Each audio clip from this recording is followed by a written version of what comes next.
shout out before you go to bed. What are you going to bed for, Rock? Travis. Other Travis. No, that's other Travis. What's up, Too Hottie? What's going on, man? What do you mean, when am I starting this thing? I'm starting this thing right now. What are you, crazy? Not paying attention. Mr. Not Hottie. Just Hottie enough. Give it a couple minutes here and see if anybody else shows up.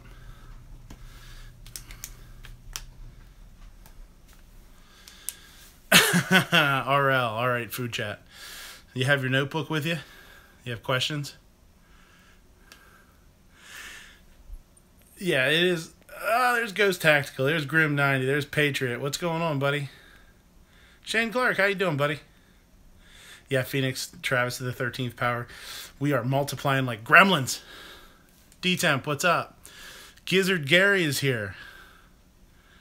Now it's live. It is live, and it didn't shut down on me this time. It's crazy, right? Good, Ghost. 13 people watching so far. That's pretty good.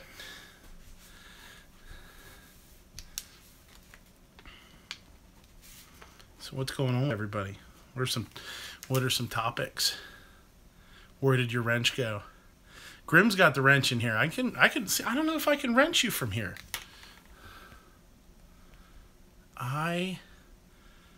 Oh, look. There you go, buddy. I moderate. Now you're moderator. Now you and Grim can fight to the death. See, as a moderator. Let me introduce. I got a co-host today. I'm moving up in the world.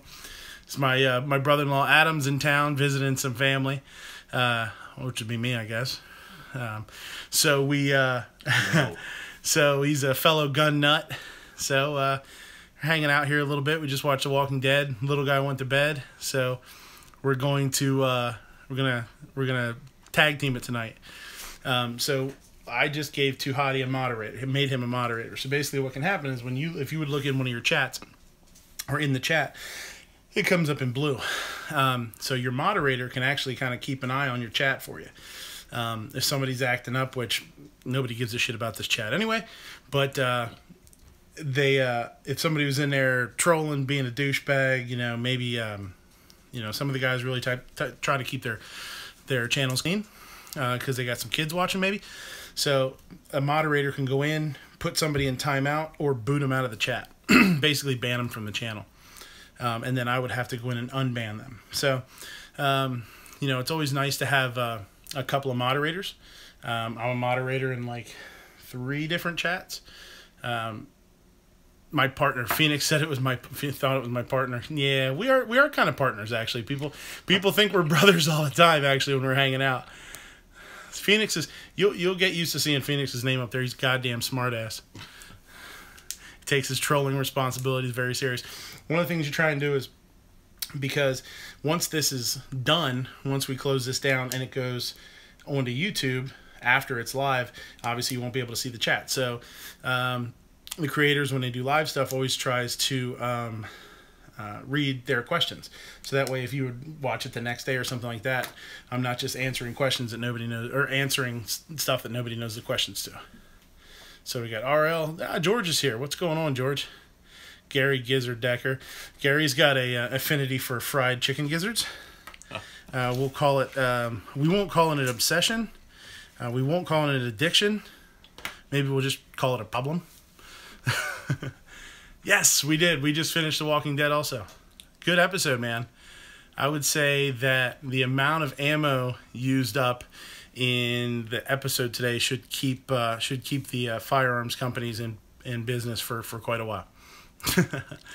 Yeah, George, this is my brother-in-law, Adam. My wife's brother. He's in town, so we're running co-hosts. Chat Cat just showed up. So what's going on there? Other than The Walking Dead, what's new and unusual? What's going on? You guys have any food questions? Grim's watching it now. You're watching The Walking Dead now? Should we spoil it for him? Phoenix, yeah, the wife. Phoenix just became one of my Patreon supporters. I don't know why. I don't know why he would do that to himself. Just motivate me to do more of this shit and bother him during his day. Candy-covered carrots. Your mom's a candy-covered carrot. Scott Puccini. Scott, why does your thing just say S? Where'd your avatar go?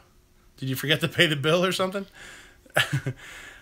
Oh, Gary broke a tooth. He can't eat gizzards for a few days. Gary, they don't stay crispy for very long, man. You could probably just gum them up and go to town. You'd be good to go. Double dark chocolate cookies, crushed pretzels. Double dark chocolate cookies with crushed pretzels. That sounds good. Are you gonna dip them in chocolate and then sprinkle pretzels over top? Travis says a spoiler. They used 50,000 rounds. They goddamn did. I bet you they did use close to 50,000 rounds. That was pretty gnarly. And everybody after the apocalypse, when the zombies show up, it's kind of nice to know that within a year or two we'll all have fully automatic weapons and suppressors. So that'll be fun. You can't swing a dead cat without hitting a full auto AK, you know. Grim says, my better half's, yeah, I know. My better half's waiting for another food video or dessert. By the way, she made me cheesesteak for dinner. Awesome. Grim was actually one of the first guys that got back to me with some of the food videos. Did the mac and cheese, the cheesesteak, stuff like that. Yeah, every shot was in full auto. Yeah. Yeah, it seemed like it. I mean, I can only imagine how hot those barrels were getting, man. That was crazy. Dark chocolate's the only good chocolate. I don't know, Gary. I don't know about that. Dark chocolate seems like that's kind of an old man thing, I think. I don't know. RL says, shit, Gary, the gizzards market is going to tank now, and I just diversified. What is it? Pork bellies and gizzards is the way to go. But Grim, I mean, you guys all know how crazy it's been lately. You know, doing the live stuff and doing other people's shows and basically just trolling YouTube and being a jokester is pretty much all I got time for right now. But my next vid is probably going to be for Thanksgiving. Hopefully within a week or so. I'm going to take a day after work, obviously, and do a turkey and gravy, maybe mashed potatoes. But I'm going to debone the turkey. I've been deboning my turkey for a couple of years. And it's really nice. It stays super moist, and I get to use the carcass for stock. And it just turns out awesome. You don't really have to thicken it a whole lot because you've got all the collagen in the bones, and it's just awesome. So, yeah. It just gives you a really nice, rich, roasty broth. You know, mashed potatoes are, you know, of all the things to do, you know, mashed potatoes get screwed up pretty royally for the holidays, man. So it'd be kind of a fun video, you know. Yeah, Turkey Day vid, gobble gobble. Yeah, but it's neat. I've been taking it taking the breast meat off the bone, leaving the bones in the legs, and I'll brine them. And they cook super fast, so it stays really moist. You can throw it in the oven for 45 minutes or an hour. Today only get your, Phoenix says, today only get your Ghost Tactical brand copper saute pans. Ghost is a entrepreneurial son of a bitch. I wouldn't doubt that he has them. You put my goofy face on there, that's fine. We'll split the profits. Here, I'll give you your logo right here.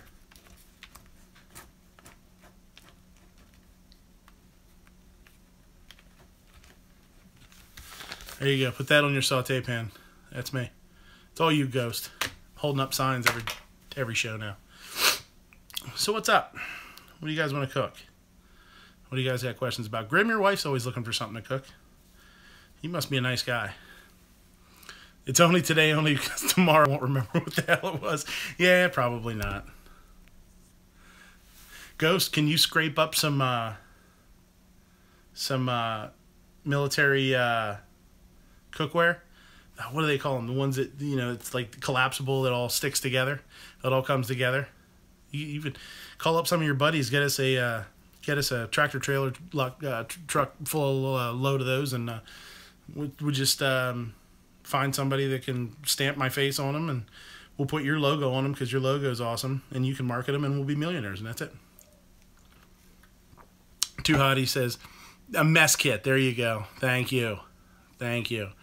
Phoenix, don't be a smartass. Nobody likes a smartass. Too Hottie says, don't build a lower while watching a football game with a buddy, and every every time your team scores, you have to take a touchdown shot. That's no good. Yeah, that's no good.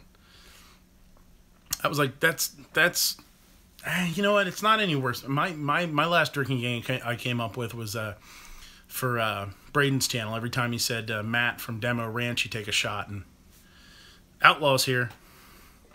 What's going on, Outlaw? Hey, do you guys like my cup? Some baby turtles on it. I stole it from my son. So what's going on, Outlaw? Mr. Ellis? I'm sure it was fun. You're probably still reaping the benefits. As long as you didn't throw up on anything, you'll be good to go. Yeah, D-Temp says you got to brine a turkey to make it good. Yeah, that's the way to go, man. I'll tell you, I do it really, really simple. With brown sugar, salt, maybe a little sage and thyme, water, and I like to throw a little bourbon in there too. Just a little shot of bourbon's good, good. Phoenix says, so was there any fish cooking on TWD's barrel? No.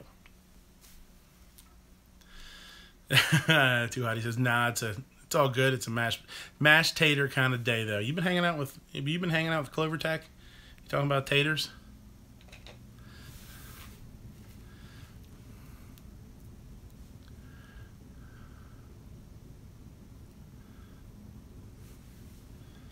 Everybody got quiet. Turtle Club member. Travis, are you a member of the Turtle Club? You don't look very turtleish to me. Where's your damn hush puppies? I don't know. Probably Long John Silver's. Ah, Christ. Now I got hush puppy talk. Taters. Hush puppies. Ah, shit. Ellis Outlaw has been crying copious amounts of tears trying to get me to do hush puppies, and it's just not my bag, baby. D-Temp says he likes to use veg broth for my turkey brine. Yeah, that's a good way to go. Anything that's going to add a little bit of salt to it and help absorb that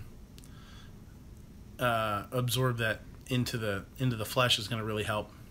A little bit of a little brown sugar, honestly, or you could use raw white sugar too, but the brown sugar is really nice, and it helps it caramelize. You know, gives the outside like a little, not a glaze, but it's that little sweet crust on it. It's really nice. Pot stickers. What are you talking about pot stickers for, Trav? Phoenix. Hush puppies? Ain't got time for that shit, Junior. You know it. You know it, man. What are you talking about pot stickers for, bro? I got pot stickers in a video already. You been slacking? I don't have that many videos. How the hell did you miss it? They were good, too. It's a good recipe. I even show you how to make them. Give them a little...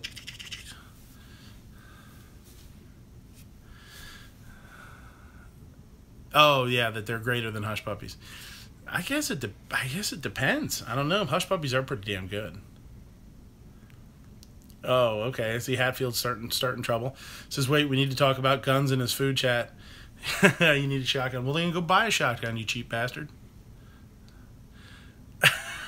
A little bit of Jackie Gleason, a little Sheriff Buford T. Justice. I wish your goddamn head was in it. Shut your ass.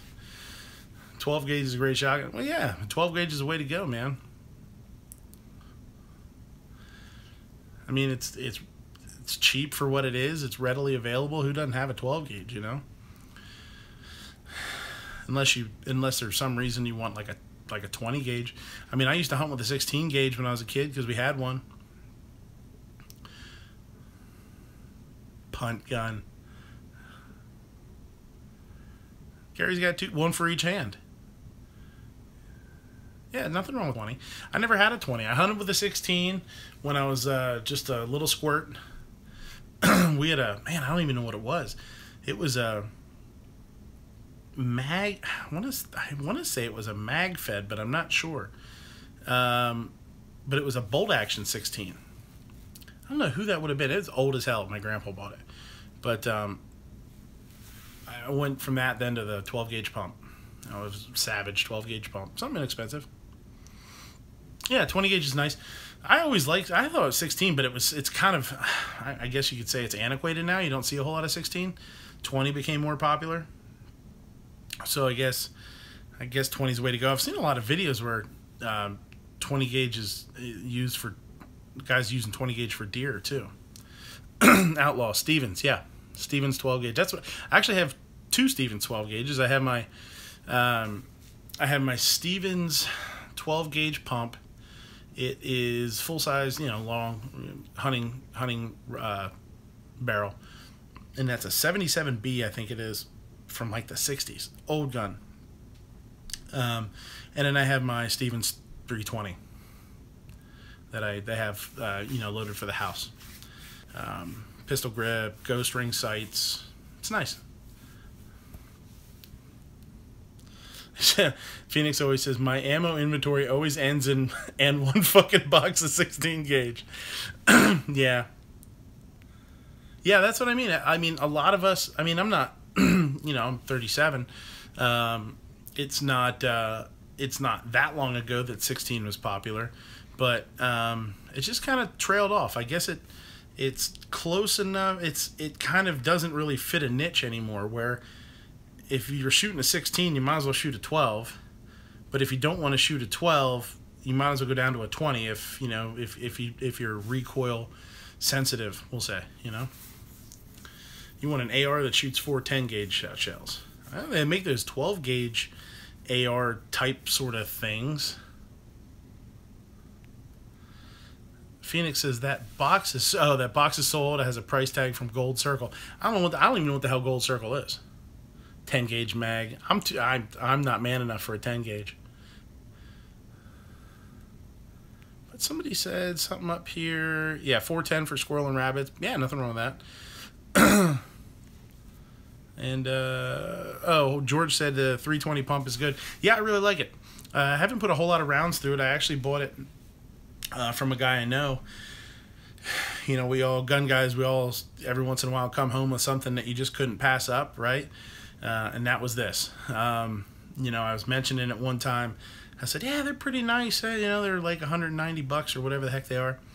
I might want to pick one of those up. And, you know, a guy I work with was like, well, I got one. I'll sell it to you for $100. And it ended up being $50 and $50 in ammo.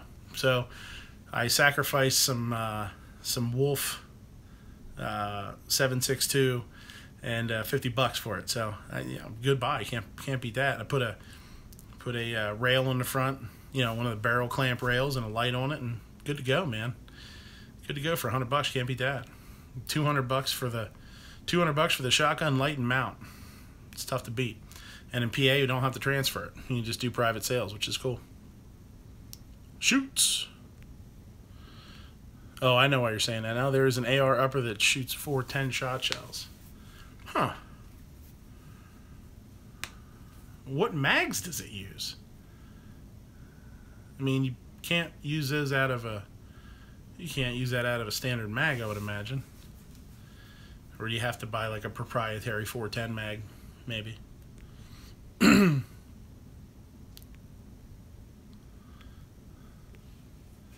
They used to make a Sega 410. Actually, yeah, I do. I've seen that. I've seen the 410 Segas. It's pretty neat. That's a cool little plinker, man. I would imagine, you know. Hatfield says, I'll call that a win. We took it from food to gun. Hatfield wins again. Ha ha! Who did win that Hatfields and McCoy thing? Was that you? Was that y'all? Or was it Dems?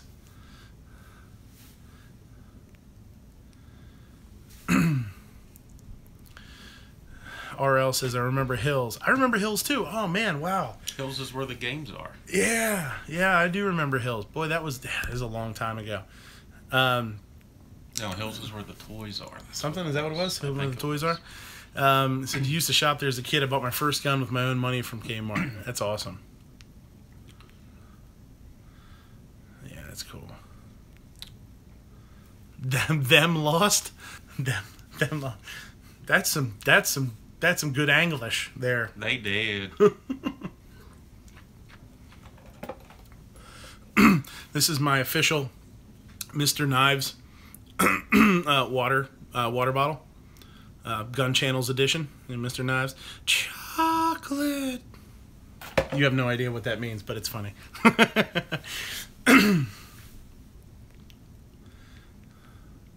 ATI Omni Hybrid AR-15 410 shotgun, 18.5 inches.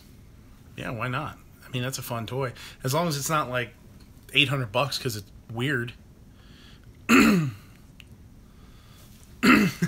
Gun Channels, you had to be there.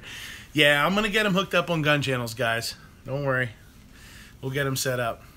Hey, Clover, what's going on? Clover, this is my brother-in-law, Adam. He's in town visiting us. So, he's going to hang out a little bit before he heads back to take a nap. But, wanted to hang out a little bit and see what's up. Clover is... Clover's a really good guy. He's helped me out a lot with learning the analytics and just like the sort of, you know, the inside guts of doing the chats and stuff, and how to do your tags, and how important it is to do like you know, really good descriptions and all that kind of stuff. So yeah, you need my help, Clover. Need you help? What? You English be not good, yo. Clover, are you saying you need my help? What do you need my help for? What could I possibly do for you, buddy?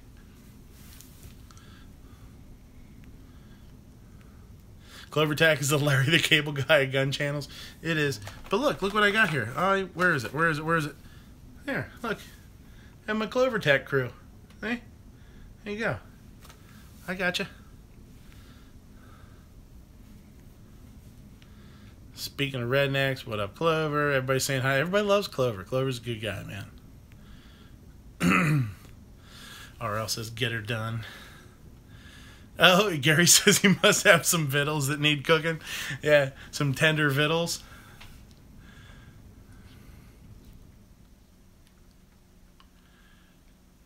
Oh, Jesus. Okay, so... Clover says, I need everyone here to go over and cover my 6 on Braden's last live replay. Holy Jesus, things... Oh, you're starting trouble again? Well, you got me starting trouble on him, too. He just didn't give a shit about me. Tell him Rain Man Clover sucks. All right, Outlaw, I'll see you, buddy. Does Midnight Range TM have a possum recipe? Man, see... It's a possibility. It's a possibility. It's a possibility. Ever done a turkey in a brown paper bag? No, usually that's what happens to it after you're done with it. Yeah, better than Yankee. Carve it. Yeah, there you go. Gonna carve a pumpkin the right way, that Clover is. Yeah, with a 458 SOCOM, right? Oop. Who did I almost gave somebody... I almost gave somebody timeout. It was probably Phoenix, hopefully. Son of a bitch. Give Clover a link so he can post the link. Yeah, okay. Here we go. 2 Live Moo, I did see that you subbed recently. Clover is now a moderator. He can modify anything he wants. Just be good, Clover. Be good. Don't get in trouble. You know, be like me. Yeah. What did I miss? Kibbles and bits for Hush Puppies. Yeah. New sub. Oh, yeah. 2 Live Moo. I saw you sub for me. Thank you, buddy. Good to see you, man. Been seeing you, talk to you a bunch, you know. Here and there, it's good to see you on the chat. If you got any questions, man, now's the time. Yeah, 458 SOCOM's the way to go. That big old thumper, buddy. Clover's going to be doing a pumpkin.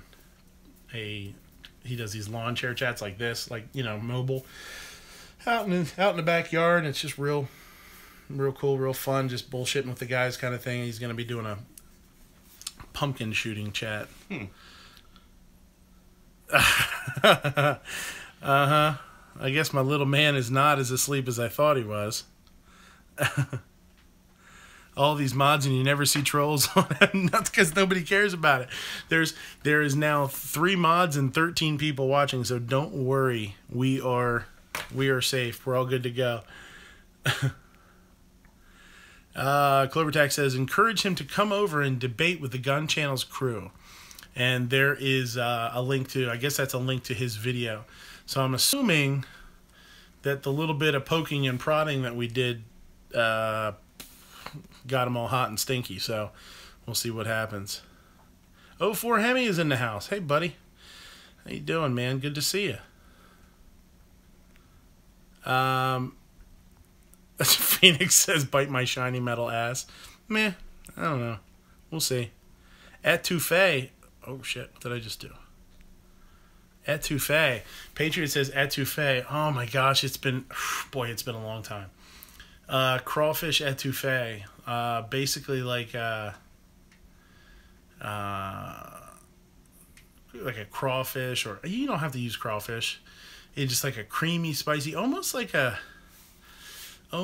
gumbo-y kind of thing. Man, it's been a long time.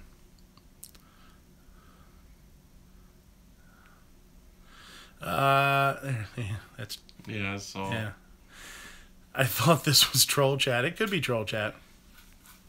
Yeah, you guys are all trolls. All right, Clover says, so are we going to talk about food or what? I didn't come here for the pretty faces. Well, that's for damn sure. But yeah, we will go over and so what happened, Clover? What the hell happened? What did your boy get all mad at us? 7 steak etouffee. I don't even know how. That's too many steaks, man. Jesus. 7 is a lucky number though, so that might help out. So this guy has this YouTube channel, and he's a little goofy. He's got some goofy stuff going on. I'm just giving him a little background here. So one of his videos that was kind of ridiculous was he wanted to show how dangerous muzzle blast is out of like an AR-15.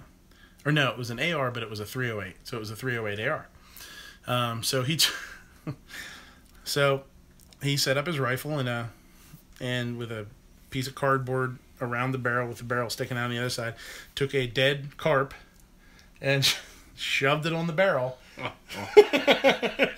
and shot. Okay, so needless to say, the fish exploded. I'd like to see that. Yeah, I can send you the link to it. I'd like to see that. It's crazy. So, and he thought this was a shit. He's like, that's, muzzle blast. Not, I guess, really processing in his mind that there's also a ton of pressure coming out of the barrel, and then you've got a bullet too that's now ripping through a fish with 308 at 2,700 or whatever feet per second. So we all left a couple of comments. I thought it was actually I actually thought it was a little bit of a dangerous thing. If you have younger viewers, to kind of teach them that it's okay to just shove stuff on the end of a barrel and pull the trigger. I wasn't raised like that. That's not not really something I was I would have been allowed to do when I was a kid. I know I'd have probably gotten a slap in the back of the head. And it doesn't really prove much of a point either. So it was just, at that point, it was just blowing up a fish. So, I mean, if he would have done a video and been like, hey, let's blow this sumbitch up, I think we're good to go. But to try and use it as some sort of lesson, I don't know. Phoenix has new idea. Wire up 2 fishes on either side of the muzzle brake of a 50 BMG. That was one of my points. I left a little bit of a comment there too, and I said, hang the fish off to the side. How about that? I mean, I don't think it has to be anything any more complicated than that. Scott says, well, I figured out what happened. My icon, it only shows up on my mobile, not my computer. That's weird. Mine has always been back and forth. Never had a hashtag not my carp. Muzzle flat. Man, fine. Hey, Fine 8, by the way. How you doing? Muzzle flash fried fish. That's too hard to say. That you can't do that.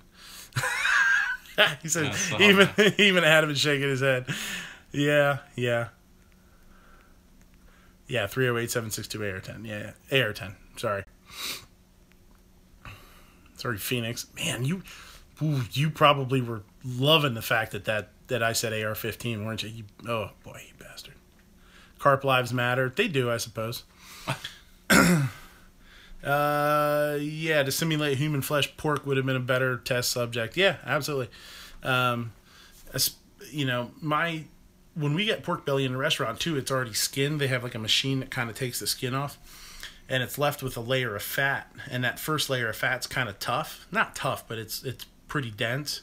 That would actually be a really good representation too, because the pork skin itself is pretty tough, man. That's pretty leathery stuff. Phoenix says, my icon has a black background. I hop on a chat, and it has a blue background. Thanks for letting us know. Yeah, shooting fish in a barrel. Yeah, didn't they do it at the Garand? I think they did with a Garand, right? Or was that the one they were shooting? They shot a Garand into a pool to see what would happen, and the bullets just pretty much disintegrated. It was a cool gun. Or that was a cool show when they did gun stuff. Deep fried pork belly. Deep fried pork belly is pretty cool. I don't deep fry it. I'll braise it. I braise it and glaze it, basically. Cut it, braise it, and then we do either hoisin or like a Mongolian sauce that I come up with, and we just throw it straight under the salamander and just get it all gooey and caramely on top. It's good stuff. My wife at one time was a vegetarian. I screwed that up pretty good. Midnight. Clover says, that's why you beat your meat to get the fat out. Yeah, man. I mean, you got to work the fat out somehow.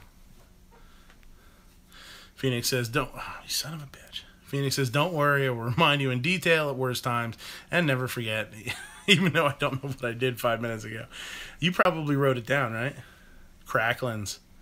That's a crazy way to spell. That's not how you spell crackling. First of all, that's like Kraken. Like release the Kraken. Release the cracklins. Ooh, there you go. There's a hashtag for you. Release the cracklins. There's a soul food place here does fried ribs. That sounds cool too. Yeah, it's not that I don't like the deep fried thing.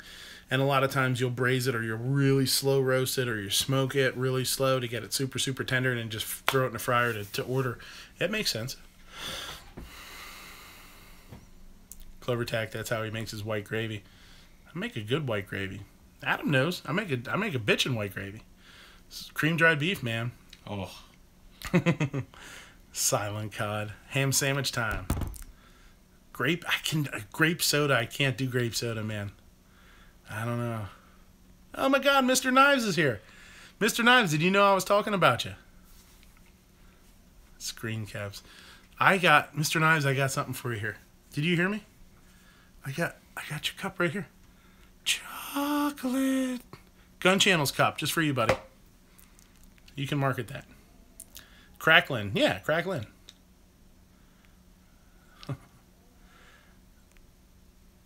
Yeah, you always gotta have. I know. I ruined it. Dude, you don't know how many times in a week I hear something like that. Like, geez, thanks a lot. Now I gotta go get something to eat, bastard. Cracklins and beer lead to long nights in the can. It's possible.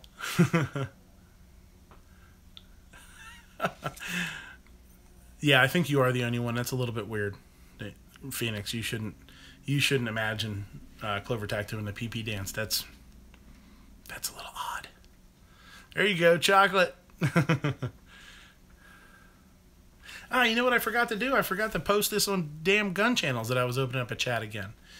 Man, I did 2 weeks ago. I posted it over there, and we had like almost 30 people. It was great. I forgot to do that.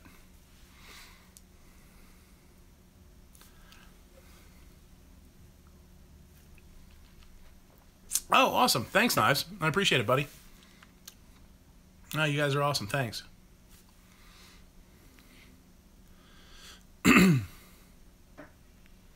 So where's all the Travises?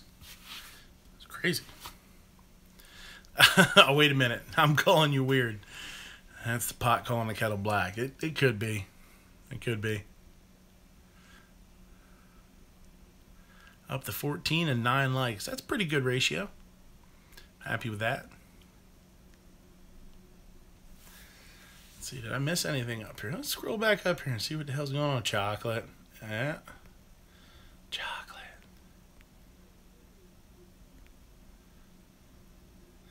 Yeah. Oh, Gary says he always wants a midnight snack. That makes sense. It's a midnight snack. This is the closer. I'm the closer. Yeah. So Travis, other Travis, Travis Squared, Double T, Travis 8, Travis P11. That is, yeah. There's if you hop in the chats there and somebody says Travis, it could be one of like 7 people at this point. Like we just keep showing up. It's crazy. So there was Travis P11, who again was another guy that helped me out a lot in the beginning.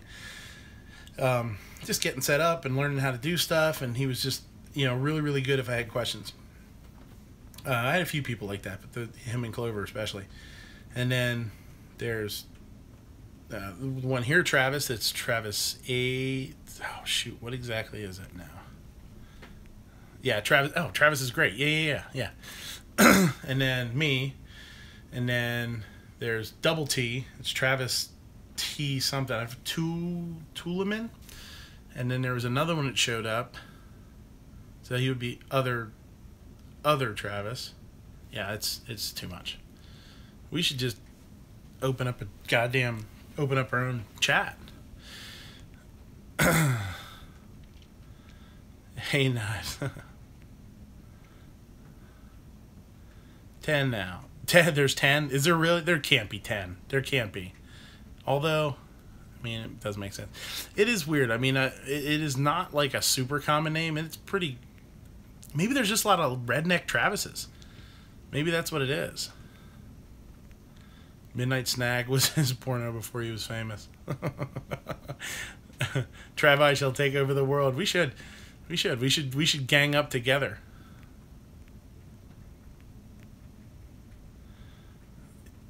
So yeah, we need to change. D-Tem says we need to change. Some of us need to change our names to something less common, like Bob. Bob. I love Bob. Bob's the best. MidnightRangeTM. What's the TM stand for? It's my initials. I couldn't just do Midnight Range. It wouldn't let me do Midnight Range. So I just started, throwing a couple things around until I found one that stuck. One that it would accept.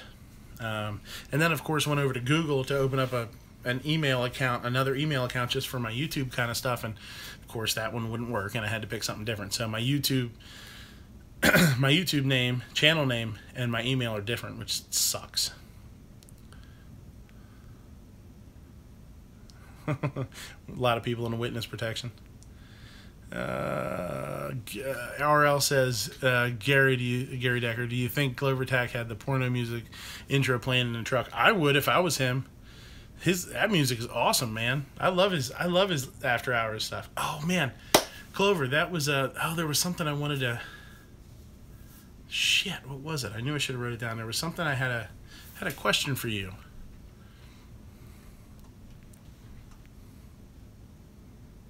You're redneck if your name. Grim says you're redneck if your name is T. Yeah. Brown chicken, brown cow. That's right, bro. Damn it! Now I wish I had a really good idea for you. Something I think you'd be interested in for a show, and I can't remember what the hell it is. Yeah, Phoenix, mine too. That's why it was SC92176, because it was just an email account. That shit was annoying. Phoenix was Phoenix on Gun Channels, the chat rooms, or the forums, or whatever, not the forums, but the website. And then over here it was SC92176, and it sucked because every time I would type his name, I had to type it. It wouldn't autofill it. Such a pain in the ass. And he's always doing something stupid, so you always want to yell at him, and you got to make sure you say his name, or he doesn't know that you're yelling at him. So. No, it wasn't Cooking with Clover. Man, it was something to do with shit. I'll think about it. I'll remember it. That's gonna drive me freaking crazy though.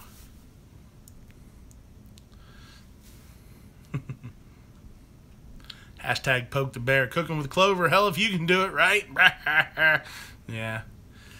You got your barbecued lizards. Yeah, you got your your Mexican chimney. Chimenea? Mexican chupacabra chimney? Chupa what? Something? You could cook on that thing. You make Make hot dogs. Marshmallows, maybe. S'mores. Make some s'mores. Yeah. Mexican chimney, fool. See, now, see right there. See, look. Mexican chimney, chimenea. Chimenea doesn't sound like a real word. Mexican chimney, that's America. Mexican chimney. You call something RL says that's racist. Okay. Mexican hot dogs are literally dogs. They could be. They got those little mousy dogs all over the place. Cooking raccoons. You spelled it wrong, Fine Ape. It's just coons.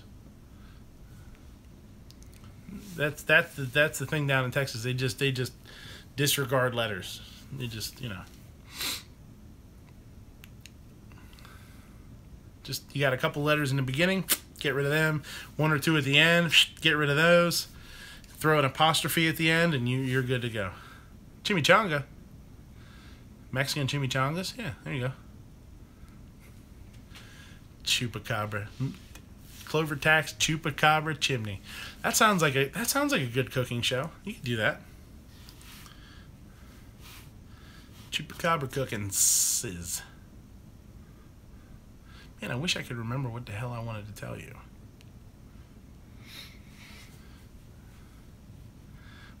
RL says this is turning into a WLM rally.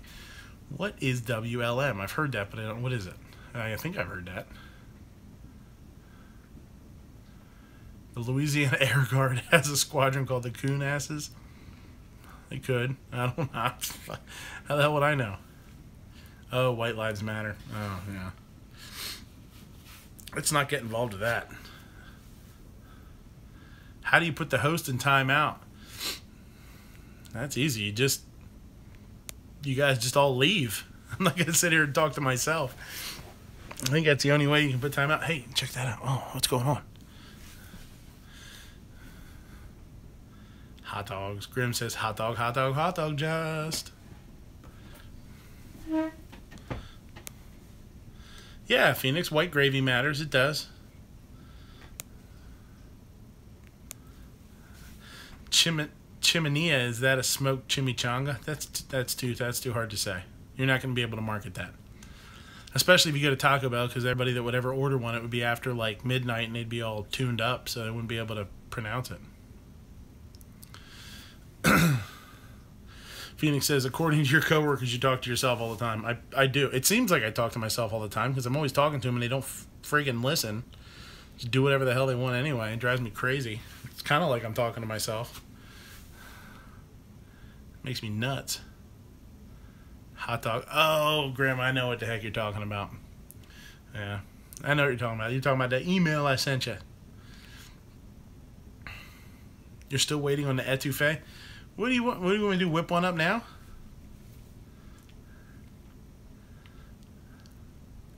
Or are you waiting for me to do research and tell you what to do? I'm not going to do that here right now. Okay, on number 4 was smoke. Skin that smoke wagon. Famous words from Tombstone. Go ahead, boy. Skin that smoke wagon. Ah, venison straps. Yesterday's pomade. How you doing, buddy? He says he's no Mexican food in here. I'm getting ready to throw some venison straps in the smoker. That's cool. I love venison, man. Yeah, venison's awesome.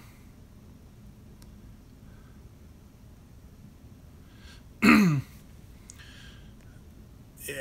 It says, the little man's almost asleep. Can you touch on the rally coming up before I sign out? Sorry, last video post. Yeah. It's this coming, today is Sunday, so this coming Sunday, we will, Matt has started, I haven't really even talked about this at home a whole lot. She can talk. She's upstairs with the little man trying to get him to sleep, but, yeah. Hashtag 2A Rally 2017. Matt, Never Enough Ammo. Sort of kickstarted this sort of national campaign. You guys all know about it. because you're in the gun community, you know, you're gun channels guys. Next Sunday, everybody's hitting up their state capitals. You can hashtag it. Go check out Matt's videos and go to the websites. I know he's doing some Facebook stuff too, which I don't have Facebook, but and he will be, you know, he has a ton of information out there. Yep, there you go. Hashtag 2A Rally 2017. Look it up, and I know the times are different. Things are not exactly uniform from state to state, but I don't think they have to. They don't have to be. It's just a chance for us to go out and be seen and let people know that we are in the community and that we are good, responsible, safe gun owners, and we're, you know, upstanding citizens just like everybody else. You know, guys are talking about open carrying, not open carrying. I think it's your own personal choice, whatever you want to do. I know there's, you know, two schools of thought, but you know, it's up to you personally what you want to do. If you want to roll up with an AR on your back and it's legal, let it rip. Just be mindful that we all want to be good representations of, you know, the gun community and you know, and look good and not give anybody a reason to think otherwise. So Scott says he's not a fan of open carry. I like to surprise people if I actually have to use my weapon. Yeah, I'm not an open carrier normally. I'm not an open carrier normally, other than a few times when I'm heading to the range or something like that. If I have to stop and buy ammo or, you know, get gas or something like that, sometimes it is on my hip. But I have a paddle holster that I really like, so a Bianchi paddle holster for my 9, and inside the waistband for my 40. So, you know, if Phoenix says let it rip with an AR on your back, nah, you know what I mean. Yeah, don't rip anything. Just be good. Yeah, it's very rare that I will open carry. I haven't decided whether I will open carry next Sunday. Hoping to be able to go. You know, the work schedule is pretty crazy. But if I am going to be able to make it to the city, to Harrisburg, I will, you know, at the very least be concealed carry. So if you guys are going, hit up the channel and let me know. Leave a comment, and you know, I know, you know, Rock Humper, RL, you guys are from PA. Angry American was, but he's not anymore. There's quite a few of us. So if you're there, let's meet up, you know. Yeah, Scott says he uses one of the cheap inside the waistband gray polymer Blackhawks for his CZ. Not the best, but for $14, I'm not complaining. Yeah, that's what I started out with too. And I like the fact that it was light, and I like the fact that it was really soft. But as a bigger dude and carrying a gun with a hammer, I found that it didn't block the hammer from digging into my side a whole lot. Hashtag fat guy problems. But RL says he's planning on going unless something comes up. Yeah, that's how I am too. I definitely have to work in the morning. I'm going to try and make the afternoon. So anyway, back to the holster. I actually just switched not long ago from a holster like that to tactical muffin top. That's right. To a what is it? Dual carry. It's called a dual carry by DeSantis. And it's nice because it's in the waistband or on the waist or outside waistband with belt loops. Mine, I carry my Bursa 40 Ultra Compact, but it's actually made for a Glock, but it fits my Bursa perfect. And it does have retention. It has the thumb snap you know, so it's nice. I like it. I like the pocket carry. Mel says, big guys have big pockets. Worked great for a 938. There you go. My wife has a 938. I actually really like it. I'm kind of, you know, half tempted to ask her to carry it for a little while to see how much I like it, because that's a nice it's a nice piece. It shoots really great. She shoots it well. I think she's really happy with it. We got a decent deal on it. They started, man, a couple of weeks after we bought it, they started going on sale like crazy, so it's kind of a bummer. But it's nice. It's solid. You know, disassembly's pretty easy. I like it. I should do a video on it. There's actually a couple of videos under my favorites list. I think it's under my gun videos or something. I can't remember. With a few reviews that I've saved. Guys that have found a couple of issues with them. One guy had an issue that was there was some sort of connector bar, or it was something to do with, no, you know what? It was something to do with the locking back of the slide, and it had gotten dirty. So he took when he took the grip off, the grip plate off. You could see all this gunk and dirt in there. He cleaned it up and it worked great. So it's actually a pretty cool video. If you have a 938, go find that and watch it. Beautiful love, Kimber. Kimbers are, I can't say that I like the look of Kimber. I think they're aesthetically, I think they're really nice. I think they're overpriced. I think you're buying a little bit of a name. I think if I was gonna pay that, if I was gonna pay $1,000 for something, I feel like I could get a bitchin' SIG, something nice.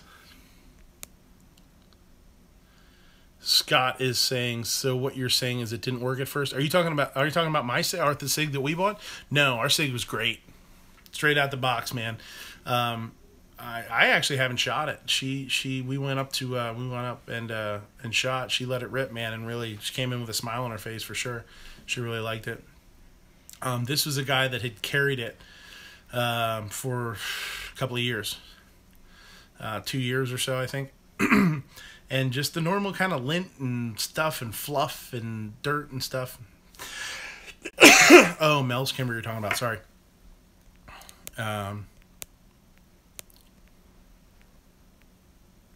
Gary says he carried his LC9S IWB all weekend.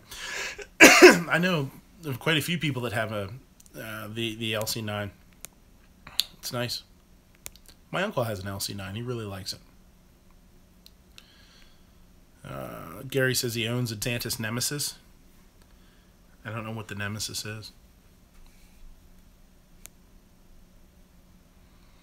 Mel says, don't tell anyone, but I love pocket carrying my wife's Kimber Micro and 380. Nothing wrong with that. I've pocket carried a few times when I didn't have, before I had a pistol that I felt comfortable concealed carrying, because it was a little big for me. I just felt awkward with it, so I was pocket carrying, you know, smaller calibers. Yeah, P239. You know, I honestly, I'm a little bit out of the loop. I think when you're totally broke, like I am, sometimes you don't let yourself drool too much over window shopping. So I'm a little out of the loop with some of them, but the 239 is a nice piece. Phoenix says he appendix carry a Colt SSA Bluntline Special. The ladies love it. You should switch over to a 1911 long slide if you're gonna appendix carry. You know, like Yankee always says, you know, you worry about appendix carrying and shooting yourself in the junk, blowing your junk off. But I mean, if you would carry a long slide, then it would probably past your junk, past your garbage, and you just might blow a hole in your pants. you know, no big deal. Let's go buy some new pants. Yeah.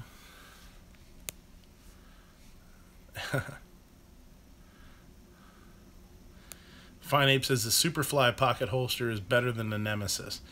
Those are both cool names, though. Jeez.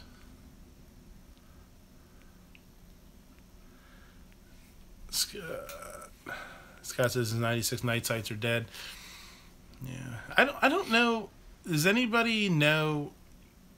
Can you send night sights back to have them recharged, or put new tritium in them? I know. Oh wow, the lights just flickered here. Yeah, I saw that over there. Yeah, we're getting some serious rain here right now. Actually, if the light, it's okay. If the lights go out, we'll lose Wi-Fi, but we'll still be able to stream for a little while until they come back on, probably.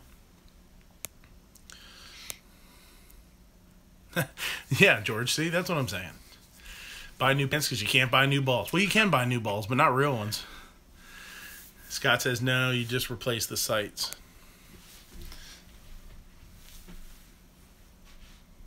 Yeah. Yeah, I don't know if anybody did that. I know when I put night sights on my Bursa, they were SIG sights. They were the SIG SIG night sights. Or light SIG light. Yeah.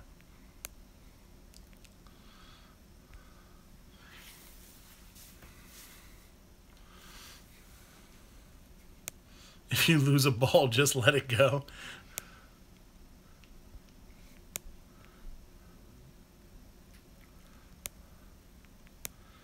Let's see, you guys are chatting like crazy. Oh, Adam, you got a question there. Yes. Do you still carry? There you go. 45 long slide with laser sight. That's the Schwarzenegger special right there, buddy. That's what the original Terminator. He had that 45 long slide. 6-inch barrel, I think they are. It's a 6-inch, I think. Uh-oh. Ghost is back. Watch out. He just replaced the night. Yeah. Scott says his 239 has Trijicon night sights, but it's so old they're dead. Yeah, well.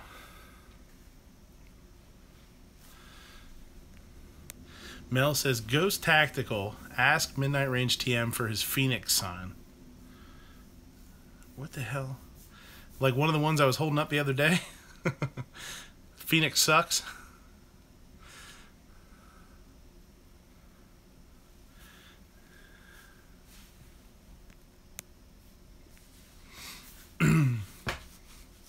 Yeah. Uzi RL says Uzi 9mm. Sure. What, you got one? You want to send it to me? I can shoot it for you. Phoenix sucks sign. This is a family show. Can't be doing that here. I don't have it. I don't have a Phoenix sucks sign here. That was good. That was funny. I gotta tell you.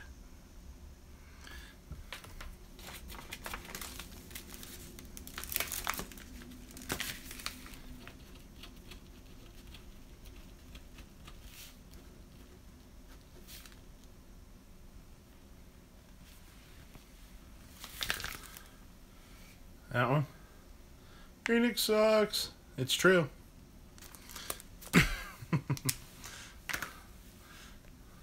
Spaz 12 auto loader. You can go pump or auto. Those are cool. Yeah, I'm gonna have it made into a tattoo. I'm gonna get it. I got some good room here somewhere. You can even just do it on the palm of my hand.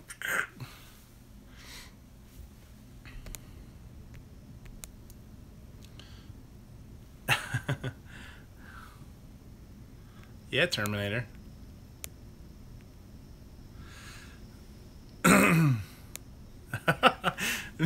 Mal says, no, it isn't a family show. In fact, I just showed the wife the hot dog email you sent me. Terminator. A long slide. That was a cool pistol, man.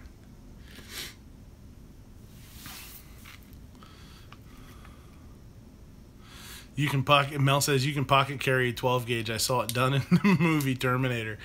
Yeah, you can also ride a Harley and load a lever action 12 while you're riding and shoot behind you and destroy trucks and all sorts of other crazy stuff too. I'm not a Terminator though. I'm far from it. All you need is twine and a hacksaw to become a Terminator. That's all you need. That's cool. I could dig that. Gary says 14 watching and 16 likes. That's a pretty good trick. That is a hell of a ratio. Has anybody else ever done that? Who the hell else has ever had more likes than viewers? That's not total viewers. I'm sure people came and left, but which I understand. I get it, but that's pretty funny. And Mel says, and an overcoat to pocket carry the 12 gauge. Yeah. You need a shockwave. You can Travis is great says you can replace a leg with a rifle to #movies. Yeah, from what, Grindhouse, right? What the hell's that chick's name? Shoot, can't remember her name now. Something with an E. I think yeah. See, Fine Ape says I think Trigicon will replace the tritium vials in the ACOGs in account. Yes, that's what I'm thinking of. The ACOGs, they'll well, for whatever they are. What are they, $1,600 or some crazy shit? They should replace the goddamn tritium. Jesus, it's nuts. Especially when you can buy so much decent stuff now that's, you know, not even close to that. RL has one of those lever action 1887 clones. They're garbage. Who makes those? I remember I've watched a couple videos on those. It's cool in theory. Lever action shorty lever action 12. I think Mel's with a lot of other people. He wants a shockwave for no reason whatsoever. Yeah. Jimmy on Daily Show, Early Watch, whatever, is really digging his. He's having fun with it. Travis says lever. Lever question mark. Lever and lever. We've discussed this on my show. Yes, Rose McGowan. Yeah, she's the one from Grindhouse with the AR leg or something crazy like that.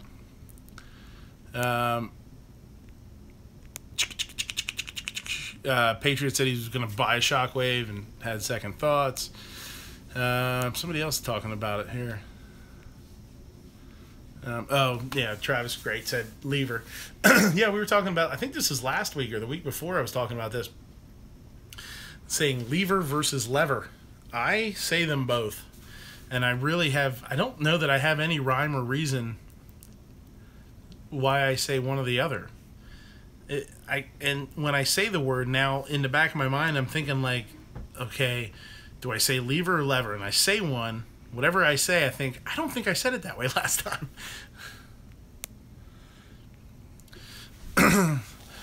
Yesterday's Pomade says he has a shockwave. He has the Remington version. I think they're cool. I am not 1,000% sure that would be very high on my list.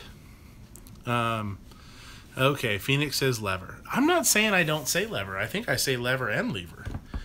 I used to hunt Model 94, man. I hunted with a lever or lever or whatever the hell. I don't even know. Lever forever. Gary, that's what you just said that because it rhymes. You think you're slick. No. 9mm carbine, Mel wants one too, just because it's cool. Yeah. I know, there's so much stuff out there now. It's so neat, man. It's kind of, if you have some disposable income and you're in a good state, man, it's like a kid in a candy store right now, you know? Phoenix says only wankers say lever. Maybe, I don't know. You have to ask Bob. Maybe I'm a wanker. I don't know. Oh, yeah. Mel just got a Garand, M1 Garand. Oh, very nice. They started selling them they were military surplus. They started selling them. He snagged one. Really cool. Super cool rifles, man. Exhibit A, the Wanky Marshall. Yeah. Yeah, Mel, she says Shockwaves are cheap. They are, man. The bottom, I don't want to say the bottom fell out in a bad way, but weren't they like, or that was the Gatekeeper that was like $800 or something when they first came out? And now you can snag a Shockwave for $3 something, I think. 2 Live Moo says he has a CX4 and 9mm, and yes, they are fun. That's what Ghost has. The Beretta, right? Beretta CX4? Yeah, I think so. Yeah, there's lots of Shockwave talk this week. You're right. There it is. Like I said, Jimmy's been talking about his like crazy. You know, he likes it so far. I think it's, I mean, it's kind of a new toy. It's kind of cool. And it's also, I think, one of those things that people think maybe they should snag while they still can, just in case something would happen. Phoenix says a Shockwave plus the Aguila mini shell slugs. Best door gun ever. What do you mean door gun? Like door gun, like you see like people mount magnets beside the door so you have it right there if you need it. Like if your mailman gives you lip or something, you can, you know, teach him a lesson. So you knock quietly. You don't knock at all. Gary says it's crazy to pay $300 plus for half a shotgun when you can buy a big one cheaper. Gary, you know that's horrible reasoning, right? You get a hold of some bad gizzards or something? Scott says he wants a sub 2000. It's the only Keltec he'd buy. Wow, man, we're getting some wind here. The window might come in behind us. We could all die here. There goes the lights again. It's getting creepy, man. It's getting creepy.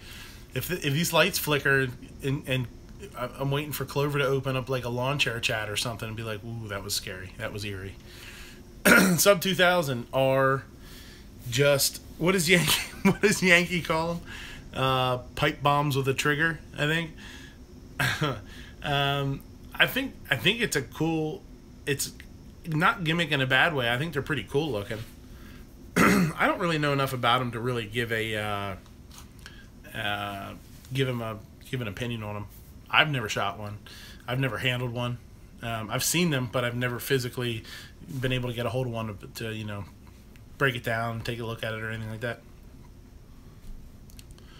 I like my pipe bomb. I like my pipe bomb sub 2000. Travis is great. Shotgun inserts, yay or nay? I think it depends on how long they are. Well, I shouldn't even say that. I think it's a yay, damn near. I think it's a yay. I think they're pretty cool. I've looked at some I forget who it was. Rossi maybe was doing a shotgun kit, and it was the shotgun with a bunch of the inserts. But I feel like those inserts were a little bit longer. Like they gave you a couple of inches, you know, at least to get some twist going if it was rifled. Build up a little bit of speed. I've seen some inserts that are pretty short. I don't know if they're still in the market. They could have been something that came out that I saw. I know it's been years ago that I saw it, but maybe it was something that didn't work, and maybe they're not making them anymore. I don't know. But the ones that I saw, I thought were pretty nice. Phoenix says this wireless keyboard sucks. Grim says his Gen 2 9mm works fine. I coined the phrase mini-meter. 9mm. These guys all hate 40. Everybody hates me for liking 40. Assholes. My son's 3, and if I'm pretty sure he could shoot my 9. So I don't think I don't think we need to worry about 9mm too much. Did you see what she texted? She said look up the weather. Look up the weather and make sure we don't have like a tornado warning or something. I'm going into the basement, guys. We can broadcast from the basement. gather up some snacks, maybe do some post-apocalyptic drills, bust out the stove, make some snacks, make some s'mores. Gary Decker, 40 sucks. Are you kidding me? 40 short and weak. Now, here's the point that I made the other day. And this was on Clover's Lawn Chair Chat. Yes, basement chat. This could turn into a basement chat. It is blowing like a sumbitch out there. You sumbitch. Here was my thing with 40. And I'll probably get a bunch of thumbs. Don't thumbs down me. I have not had a thumbs down yet. Don't you, none of you son of bitches give me a thumbs down for this either. He says, oh shit, he's triggered. Here's my thing. Other than it's kind of cool to hate 40 now, which I get. Okay, 40 sucks. But everybody says, oh, all it is a bitch-ass 10 millimeter. It's like, oh, they took a 10 millimeter and they neutered it. They took a 10 millimeter and they bitched it out. And now all you got is a 40. So I think that it kind of, people kind of think about it like the wrong way. And what I had said on Clover's chat was, Grim says 40 sucks, especially when you're over 40. You got those limpy wrists, man. You better eat some, drink some milk, eat some Wheaties. God damn. If the 40 would have come out first, and people would have saw it, and it would have been like, oh, screw the 9mm, I want the 40. It's just as fast, it's bigger, you know, it's gonna do a better job, right? Maybe. In some people's minds. Then they might have came out with a 10mm, and people would have been like, God, this is too much. You know, I love my 40. You know,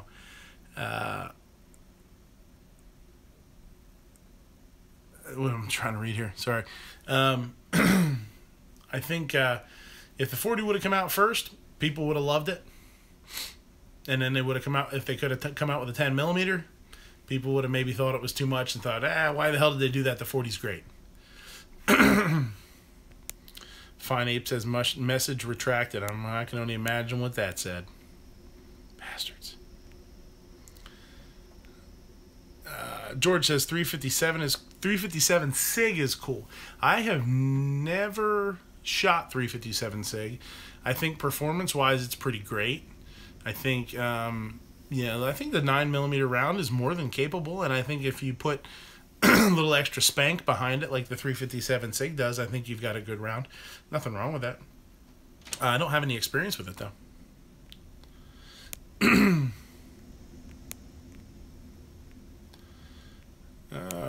Mel says, I'm hoping that max CHP turns in. Yeah.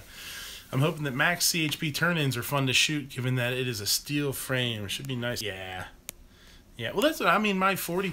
If you go to my video that I did on the Streamlight when I shot, did the night shoot at my range.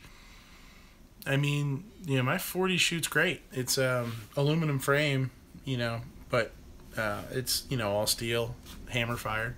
It shoots awesome. George says a 9mm is as good as any round. That's a debate that I don't think, why even have it? You carry what you like, shoot what you like, and if you believe it's the best round for you, then rock on.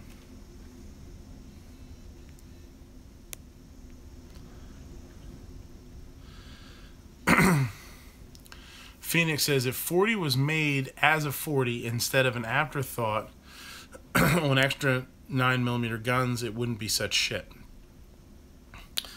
I don't know, man. Yeah, Phoenix says, my 9mm 19+1 because zombies. Yeah, my 9mm is a 17+1. I mean, I got a lot of firepower there, too. The fact that they shortened the 10mm and were able to make it work in the frames of 9mm, I think isn't bullshit. I think that's super smart. You know? So we have a wind advisory. We got a wind advisory. With that, I better hit the road. That's like you guys are talking about Taco Bell. You got wind advisories. All right. Thank you for having me. I'm losing my co-host. We'll see you when I see you. Thanks, buddy. Thanks. It's been a pleasure. Yep. Everyone be safe. That's it. So, see you, buddy. See you, Trey. Yep. So, yeah, Pants says his 40 is 16 plus 1. There you go. That's a lot of banging. Mel says 10 millimeters turned down to 40 are nice. 9 millimeters beef to 40 tend to suck. I do not know. So Snicker salad. Fine Ape says what the F bomb is a Snicker salad? I think you're just making. Are you just making stuff up at this point now, or what?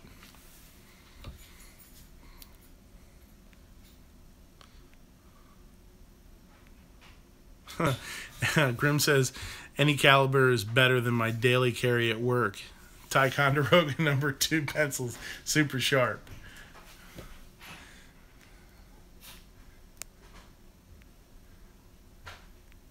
You son of a bitch. Oh, better Travis, I mean Adams. You like him already. Jeez. I have to get him to visit more often. Once I can get a laptop, it would be great. I can have him on the show. We can have some good stuff. We can, any one of you guys that wants to come on, you'll be more than welcome.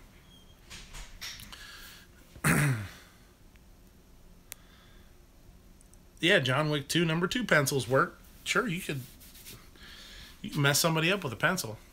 I've seen it in school. Every once in a while you hear about some kid that shanked some kid with a pencil in the hand or something for trying to steal his eraser. I don't know. Who the hell knows?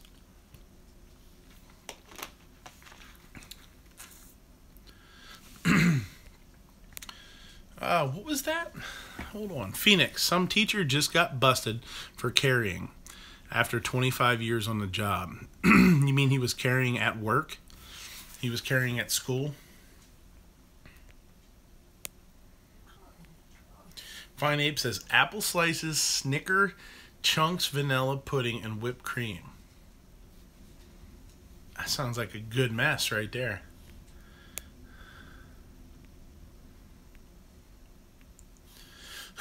Pants says 40 hate is fun. People say 40 short and wimpy and come right back and say it has too much recoil and blows up guns. Which one is it?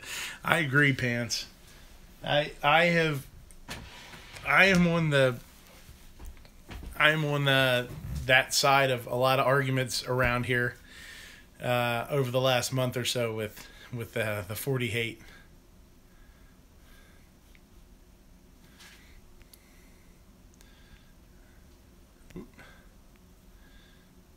Pencil pop. Clover says local school district here has banned pencil sharpeners because they have sharp edges in them. Is that true? Well, you have to use crayons because, back in the, I don't know, been a while since I bought that. No. G-Webs is here. G-Webs, I've never seen you in one of my chats. It's awesome. Hello, buddy. Is this on Gun Channels? No, I don't. I'm doing it on mobile. So I don't know if I can I do it on? You'd be the guy to ask. You're the man. Can I simulcast this on Gun Channels? I don't really know. I'll have to hit you up. I have your email. I'll have to email you. If I can, sure, why not? I'd love to. No, I've just been doing it. Use the embedded link. All right. Next time I open one, I'll hit you up with an email, or maybe if you're on a chat with me or something one of these times, maybe you can talk me through it a little bit. Tell me exactly what I got to do, so that way I'm not fiddling around right now, trying to screw something up. Let's see, what do we got? Somebody can post it. Yeah, no, Pants, a couple of the guys did post the link to this. Yeah, if that's what you guys are asking. If that's what G-Webs was asking, yeah. Yeah, a couple of the guys did post a link to the channel. So yeah, that's how we got such a kind of a good turnout. We got a couple of guys in here that normally aren't on the chats, on my chats. Home Runner, what's up? I keep getting sidetracked. Clover does on mobile. I'll have to ask. Well, then Clover can tell me. Tell me how the hell to do it. Oh, but anyway, your pencil sharpeners, Clover. Yeah. We have to get you just have to use the ones from the Crayola boxes that has little plastic sharpeners. They're not, not as dangerous. You wouldn't want somebody to sharpen something too much. Although there were kids that G-Webs says links are fine, but I was asking if you had a channel set up to go live on YouTube. Just ask any mod on gun channels. We'll help you out. Yeah, I will do that then. I'm just not super. I don't want to say I'm not super popular, but I just haven't gotten that far yet. I guess to start streaming over there. High capacity pencil sharpeners. They were. It's too much. Too much. There was those kids every once in a while that you hear in school that like stick their finger in the pencil sharpener and cut their fingers all up. It's a little Darwinism, though, I think. You know what I mean? Clover says he has no idea about the particulars, but know they send all the pencil sharpeners home with the kids, told them not to bring them back. Jesus, man.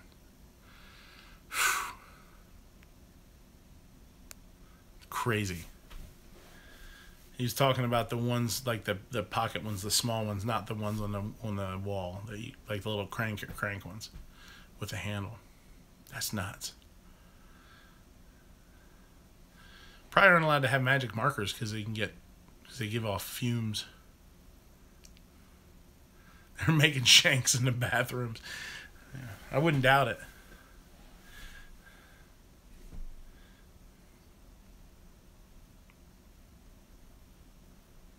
Yeah, you're gonna ban ink pens next. All you're gonna do is everybody gets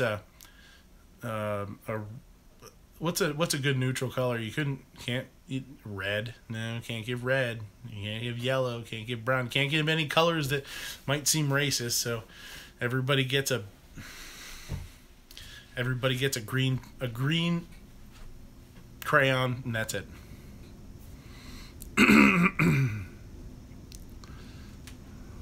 Yeah, Grim says, how am I supposed to defend myself with no pencil? Don't you carry like a scythe with you all the time? You're the Grim Reaper, for Christ's sakes. What do you need a pencil for? Unless you're going to write down your catches, your kills, I don't know. Man, the wind is gnarly behind me, man. Oh man, Clover. Yeah, okay. I think I know what. Yeah, Clover says we used to make little rubber band guns with ink with ink pens and shoot needles at each other back in the day. Hate the kids can't be kind today.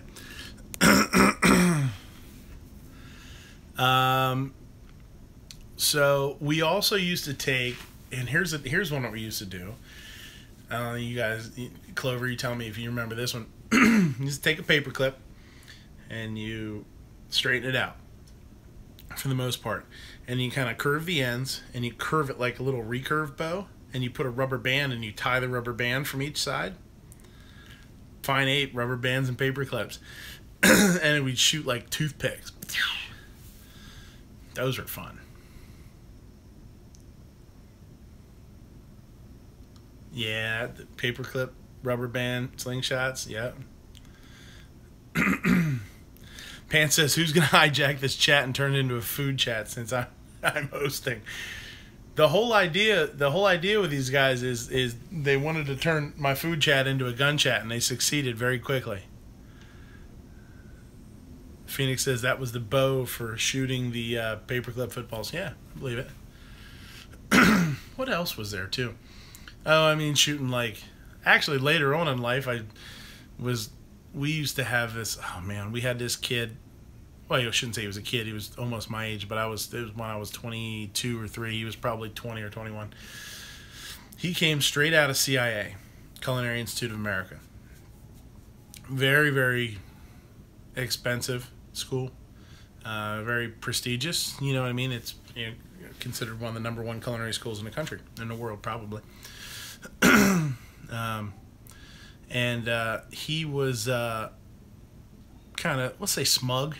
You know, he is very, just my way. This is how I learned it, and just very rough. You know, especially for being a young kid. We both were, and we have different CIA. Yeah, CIA to me, CIA is two things. CIA is the Culinary Institute of America, and it's the Central Intelligence Agency. But we used to take, and he was the only one that would wear one. He would wear one of the tall paper hats, the chef hats. It's called the toque. And we would take frill picks that you would put in club sandwich, and we'd shoot him out of straws at his hat. So every time this kid was like kind of a smug smart ass, or like a know-it-all, or just was a little holier than thou at 20 years old, we'd each shoot frill picks in his hat. And after a shift, there'd be 8, 10, 12 of them sticking out of his hat. And because the kitchen's got a lot of ambient noise and there's a lot going on, he almost never noticed. So, we would we'd go through a shift 4 or 5, like a 4 or 5 hour rush or whatever, where we were all kind of busy, and you go to leave the kitchen, take a leak, or grab something to drink, take his hat off, and it'd be like red frill pick, blue, green, orange, all these frill picks sticking in his hat. That kid was a douche.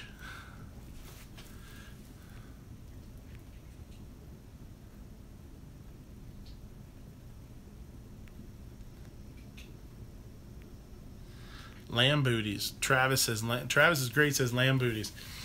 Yeah, that's an old school thing from the rack, from a crown rack, or a rack of lamb. And they take it, and if they're like this, they'll wrap them and tie them so that they kind of stick out from each other like that, and then they put the little booties on top after. Those go on after they're cooked. It's just because of the char. It kind of looks better. That's old school. Old school. Let's see if I missed anything here. You guys were talking while I was talking. Yeah, Phoenix says, and they wonder why all they do is turn out cool as snowflakes. Yeah.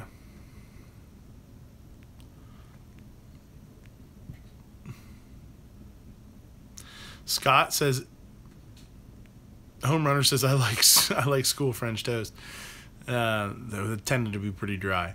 But Scott says he never bought school food. He thought it was nasty. I don't know, man. I don't know. Like, there's certain things that were just... It came up on a chat the other day. One of Matt's chats, I think we were talking about it. And came up, and it was like Salisbury steak, and I think Ghost was in the chat. Maybe it was Ghost's chat. I don't remember. School pizza. George says school pizza. Yeah, like the squares, little square pizzas. Subs. Yeah, not all of it was great, for sure. School food was good. Some was horrible too. Says Travis is great. Says he and I, like when you did like subs. Says school mystery meat. Phoenix. Gary says, yeah, but if anybody could ruin cafeteria food, it was the school cooks. Yeah. Sloppy Joe, Sloppy Joe, yeah. Chicken nuggets that were still frozen in the middle. There was a lot of just like barely warmed up kind of food. But you know what? Think about it. Hundreds of little monsters like us just pushing through the line like it's you're running away from zombies, trying to crank all that food out and get us fed. Ugh. boy, what a tough job, man. That's a tough gig. But there's some good stuff, man. Like I said, Salisbury steak day. I used to love like getting subs, the hoagies, you know, ham and cheese, and then you put the chips right in there, crunch, crackly crunch. Oh, it's good stuff. Clover says school breakfast was always much better. We didn't have school breakfast at my school. I went to a small school, small town. So I would imagine that if you have larger schools with tons and tons of kids, then you have to, you know, your school day is longer. So I guess that's why they have breakfast. I don't know. But we never did. We just had lunch. Yeah, Gary says he doesn't remember our school having breakfast. I don't think we ever did either. We did have tater tots a lot. Not because it was breakfast. Patriot says back when the school cooks could still smoke.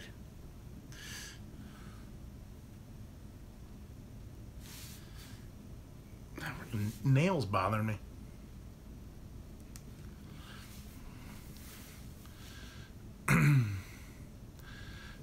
The Pants says they got rid of our cafeteria at work and replaced it with AVI vending machines. It's terrible. Yeah, that's tough.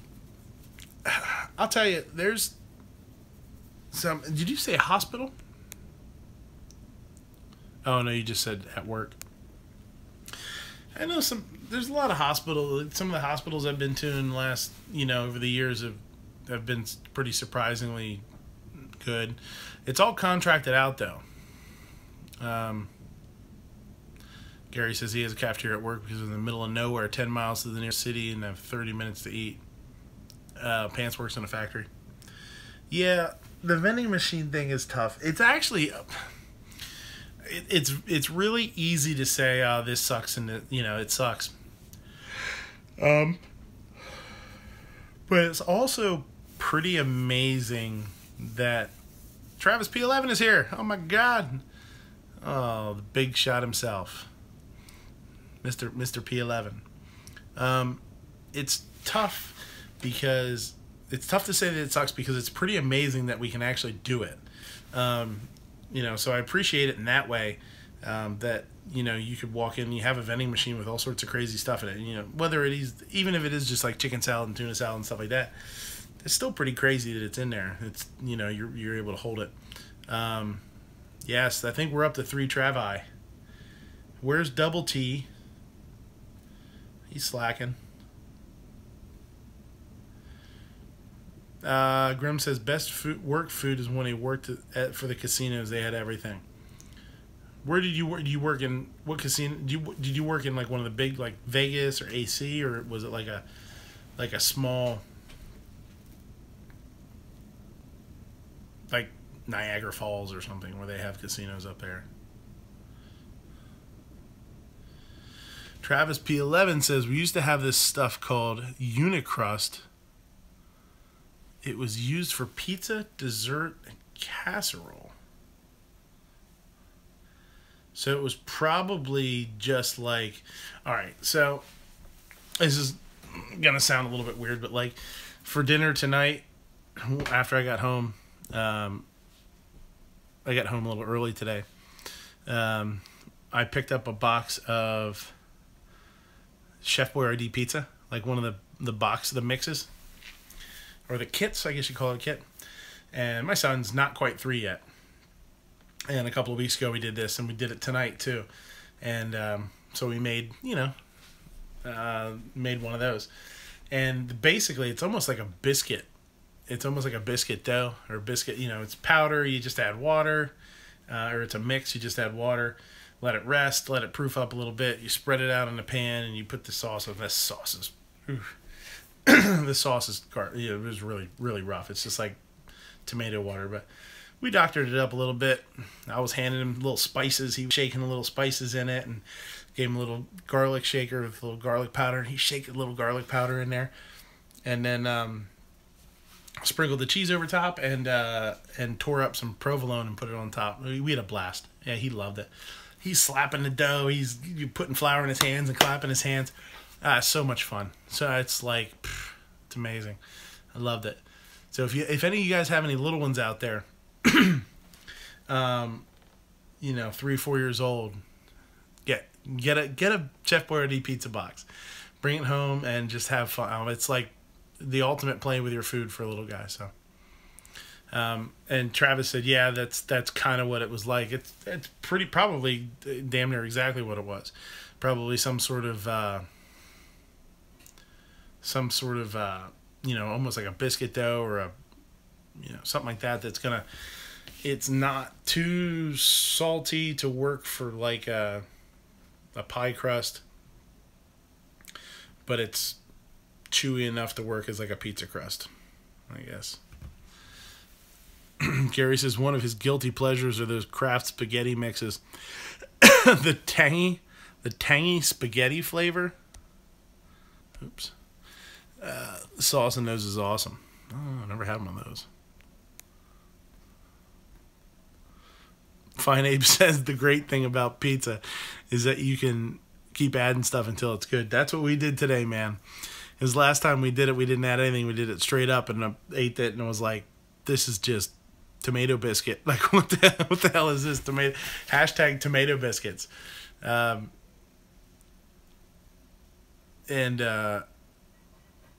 So we started, we went a little off the rails with it today and started adding stuff.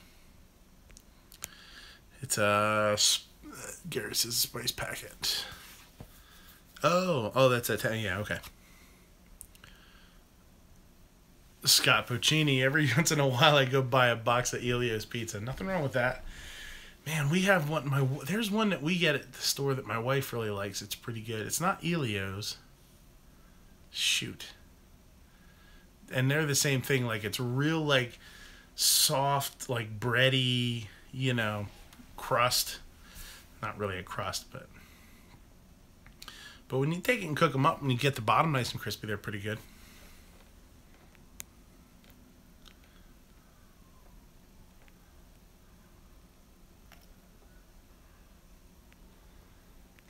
Clover says he will often buy the cheap Totino's pizzas and use them as a base to add stuff for a nice, quick custom pizza.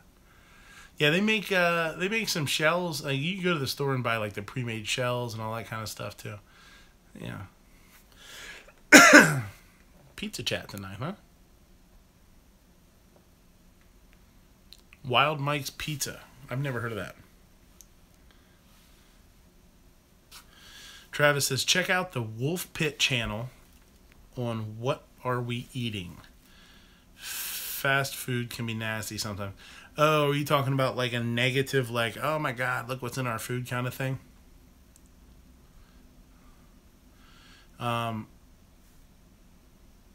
Yeah, Bigfoot pizza. Yeah.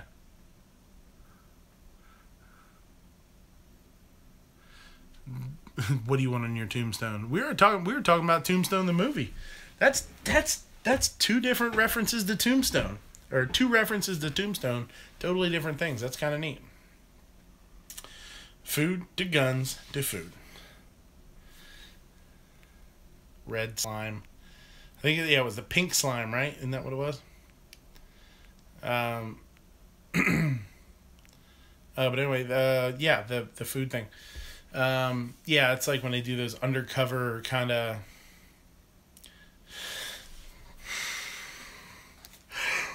Oh man, work too much, guys. Don't do that. Don't work too much. You get sleepy. And they go undercover and they're like, oh, look how they're doing it. There was a book that came out years ago.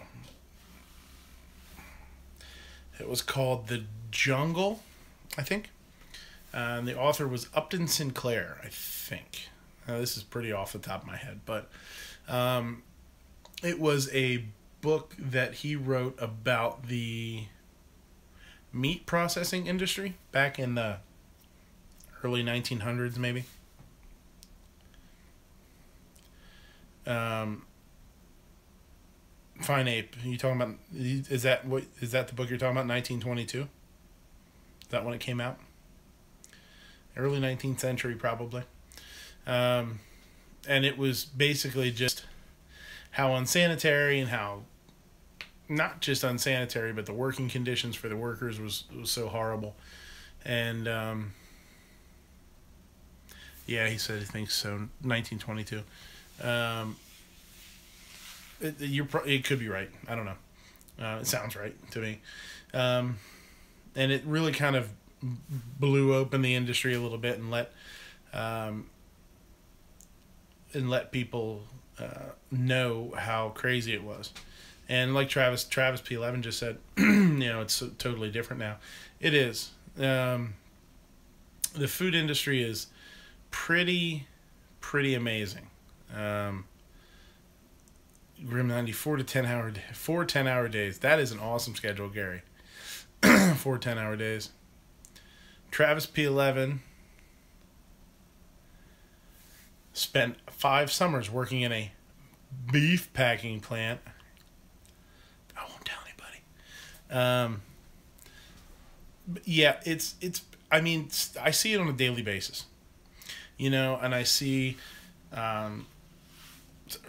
crazy things happening in the food industry as far as what you can buy, how you can buy it. How things are packaged, and it's nuts. Like, we were talking about it. I was talking about it to somebody the other day about how, back in the day it was, years and years ago, the kitchen staff was huge because everything came in as a raw product. And, you were bringing in whole sides of beef or whole sides of whatever. You were bringing in veggies that were raw, uncleaned. And you needed these huge staffs to handle all that stuff. And now it's a little bit different. Everything's coming in. I mean, it's crazy. I mean, there's places that are just prefab, basically like, all you need is, where is it? Here it is. It's like all you need to cook sometimes is that. You just open up the box and you're good to go, Not that every place is like that. And monetarily, sometimes it makes sense, but it kind of sucks.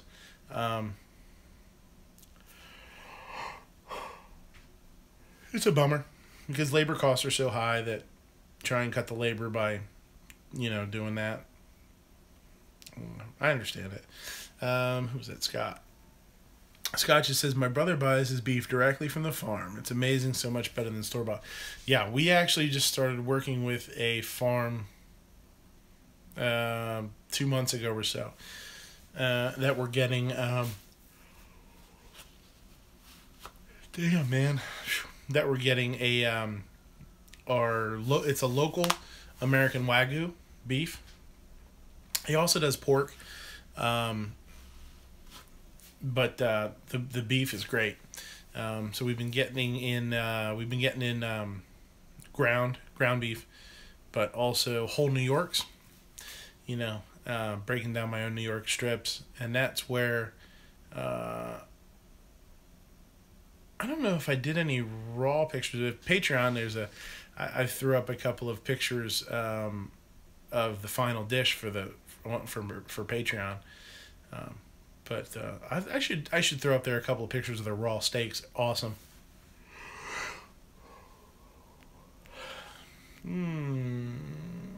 Gary says if you can get farm eggs, try those. They're so much better.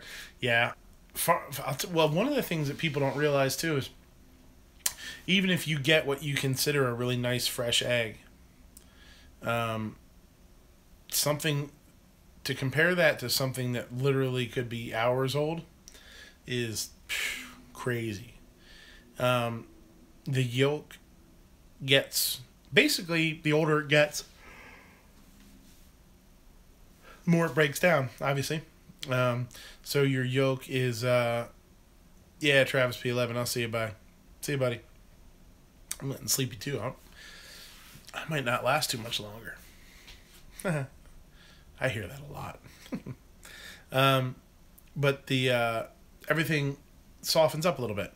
The yolk gets a little bit more tender. It doesn't sit quite as high. It kind of flattens out a little bit. But I'll tell you, it's crazy, man. If you throw a really fresh egg in a pan or like on a flat top, yes, Phoenix, that's what I said that she said that I said that she said. When you crack it in the pan, it sits up so high. It's awesome. It's amazing. You know, and the whites are nice and clear, not cloudy at all. The yolks are like a real rich color. Later, other Travis. No, other Travis is. I don't know who the hell he is. Perky eggs. That's right. Yeah, the yolks sit up really high. It's really nice. That's a good way to tell if if your eggs are still nice and fresh. Here's okay, food trivia. Do you know how if you have two eggs and one of them is hard boiled and the other is raw, do you guys know how to tell the difference without cracking them open?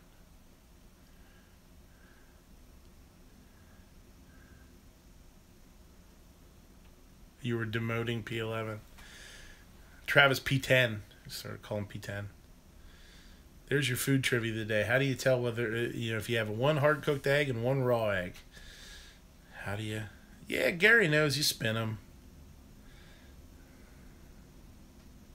Hard-boiled food.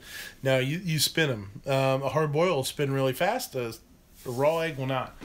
But smashing that egg, talking about smashing the egg, that was...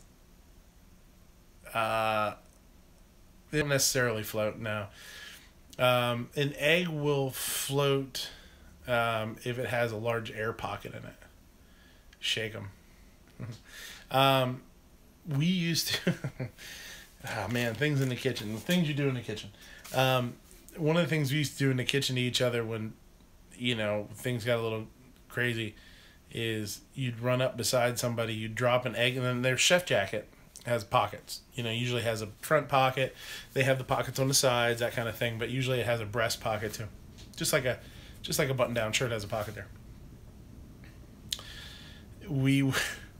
With one hand you drop the egg in the pocket, and with the other hand, smack it, and that is a goddamn mess. So if things ever get wild in the kitchen, remember that, because that's a game changer right there. That's a career ender.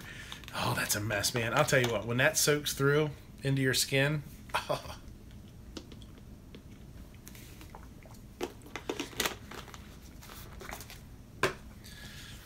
Down to 10 people. If we keep dropping, guys, we'll cut it short. Or we'll not really cut it short. We've been going over an hour, almost an hour and a half. 108 minutes. These are actually my sons. We get them for him because they're nice and little for him. They're a little tiny, right? It looks worse on I can tell it looks worse on a Hulk smash.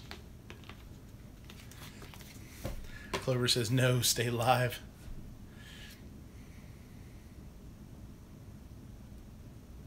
I still can't remember what the hell I wanted to tell you, Clover.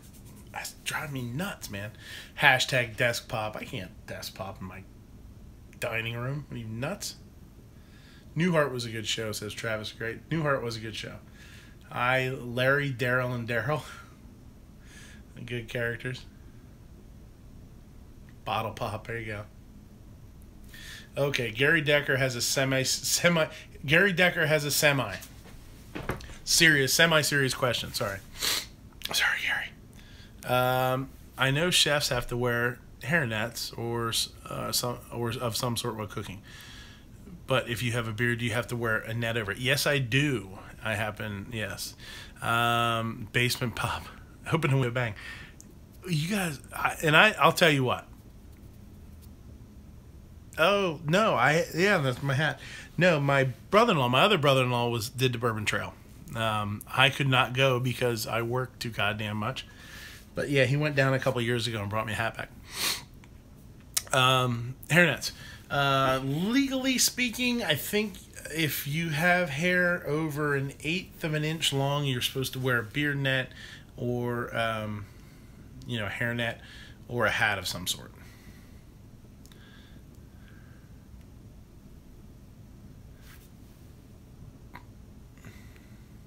Scott says, It's funny when he sees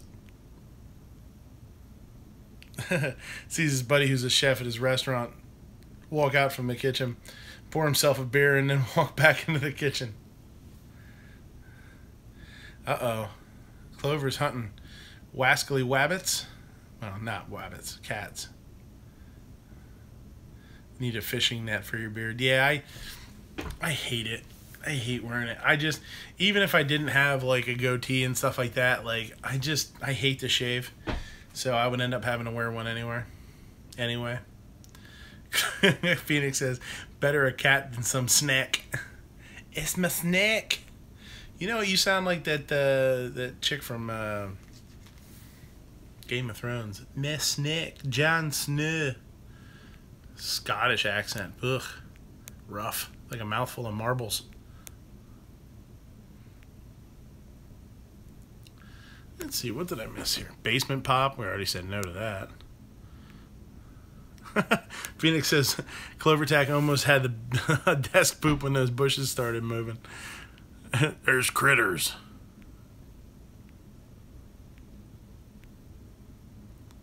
RL says, oh, the little bottles, yeah.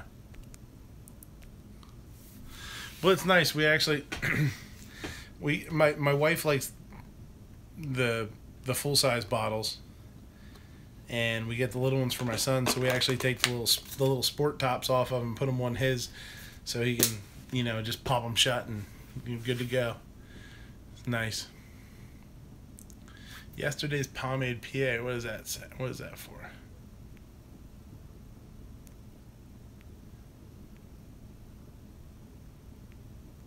Oh yeah. I'm in PA. Yep. There's a couple of us here. There's a few Pennsylvanians on gun channels here.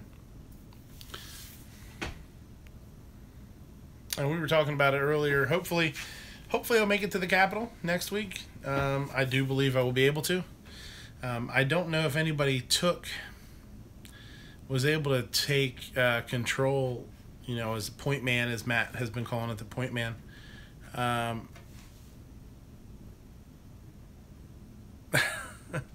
Clover says, all right, and Clover, I know exactly what you're talking about there. I'll see if anybody else does. He says, it's hard to bargle nargle zouths with all these marbles in my mouth.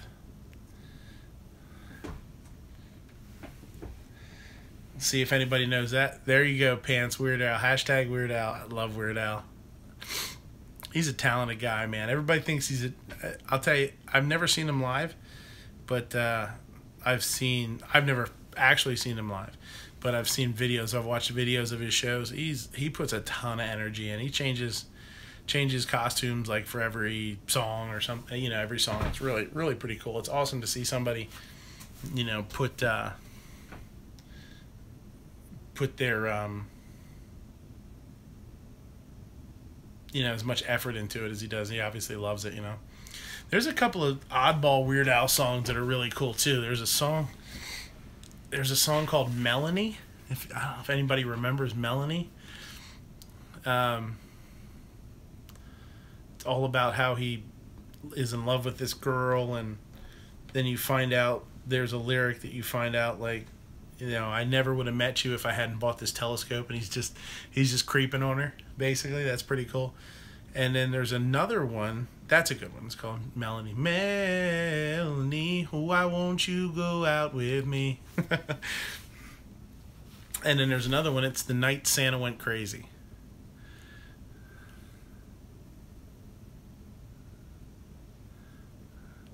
We're all doing Weird Al lyrics now.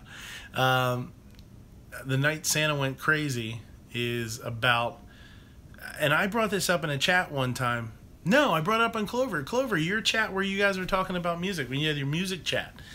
I brought it up, and it didn't sound like anybody had ever heard it, but look it up. You go on the YouTube. I know you guys are on YouTube's right now, but when the chat's over, look it up. It's really funny.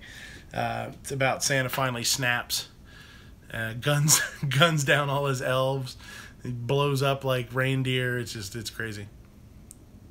Living in the fridge. Yeah, it's good stuff, man. The night Santa went crazy.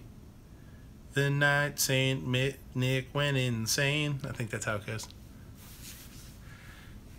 Alan B. Pro gun check.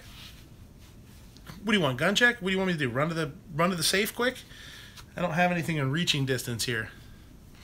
I can go to the safe if I have to. Yeah, Yoda. Where's my shepherd's pie video? I don't have a shepherd's pie video. Shepherd's pie is one of those things. That's another one of those things that people talk shit about. Fruitcake's another one too. People are like, fruitcake sucks. Fruitcake sucks. Nope. Not if you make it right. I should have a gun on me at all times. I don't have, you know. Yeah, I don't have one on me.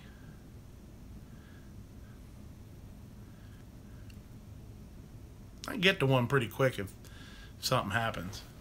Some gremlins kick the door in or something. It wouldn't take me long to grab one. Sitting here surrounded by guns. Yeah, that's what I'm saying, Pants. What's not to like about it? I think what's not to like about it is people don't understand don't understand what you know, how much flavor you can build with it. You know what I mean? It's not just a pie crust with shitty mashed potatoes and beef stew in it, you know? Fork. Tactile trident, there you go. Alan says if I kicked in your door, you'd be shit out of luck.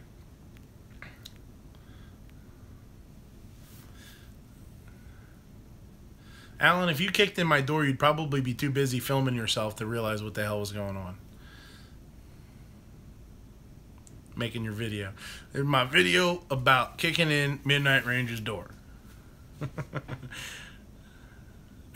You fix a goddamn... You damn right you fix a door. I don't have time to fix a door.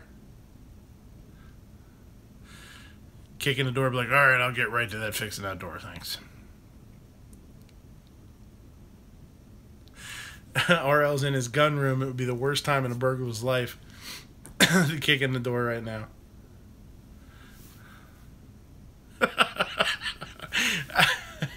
If Alan Pants says if Alan kicked in your door, you'd have plenty of time while he's fixing his hammer spring. Here's a good question. Now this I didn't even read the whole question. I only saw 2 words in it, but I know it's going to be important as a public service announcement, I would imagine. Clovertac says, question. If you feed your mogwai at 10 Central, then drive them across the time zone line, is that bad? He never understood the after midnight thing.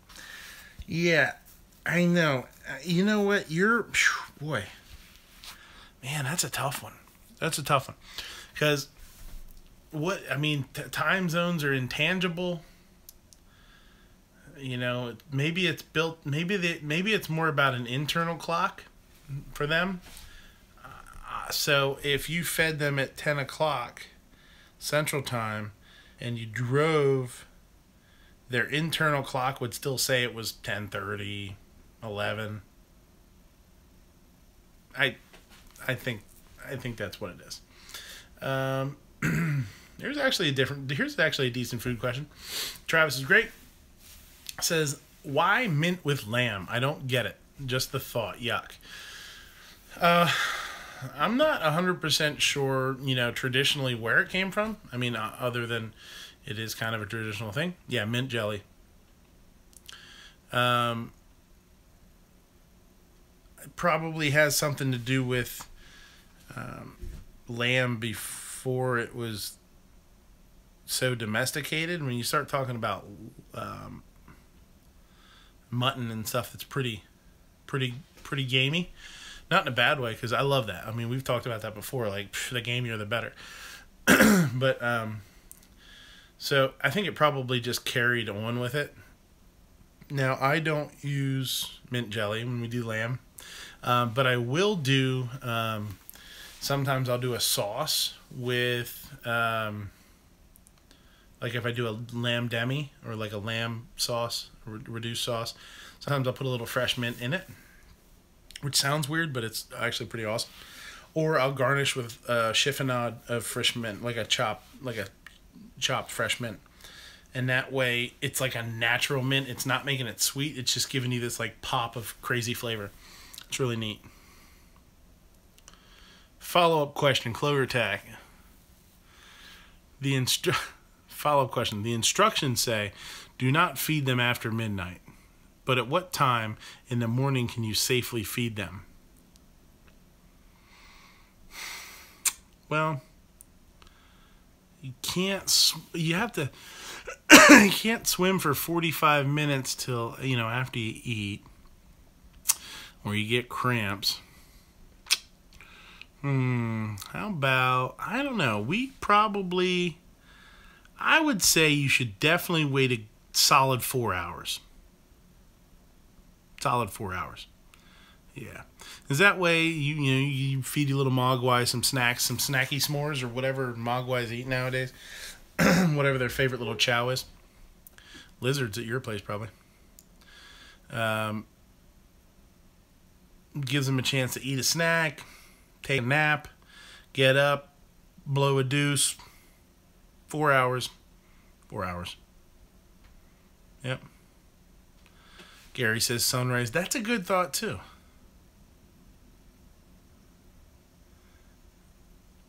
You would think that the Asian guy would give better directions. Yeah. Yeah. What else? I'm trying to think what else that that guy was in. Like, when I picture his face. Was he in big trouble for Little China? Why do hot dogs come in packages of 10, but hot dog buns come in 8s? The Asian guy's name is Something Wong. I haven't seen that guy around much. Something Wong. Hot dogs 8. Hot dogs 10. Hot dogs buns 8. Yeah, weird. Super weird. But now it's not like that. You can buy 8 packs of 8 of each. So they gotcha. Yeah, because you burn 2 of them and feed them to your dog. Yeah.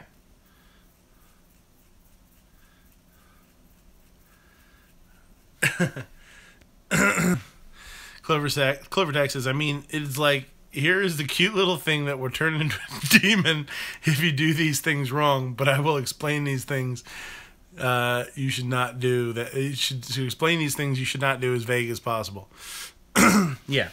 That's it's kind of like, in the movies where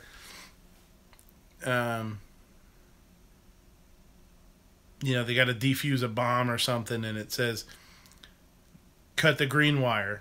So they cut the green wire, and it says after you cut the red wire. Something like that. Here, this little son of a bitch is cute. Give him a snack. Just not right now. And, he'll turn into a monster. That was a good movie back in the day. Mogwai lives matter. They do. They're important. Gizmo. Little bugger. Something Wong is Asian for Mr. Murphy. Probably.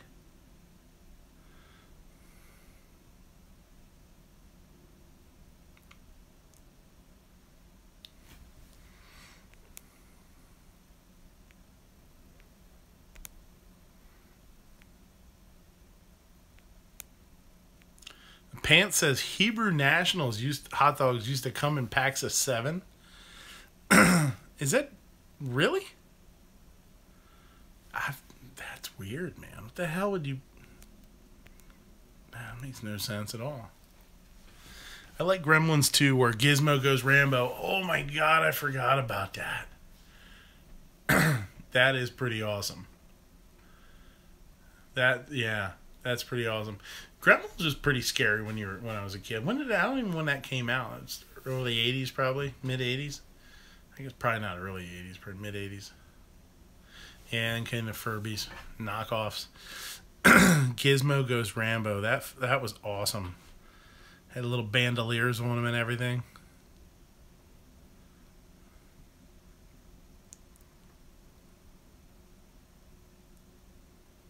I was watching a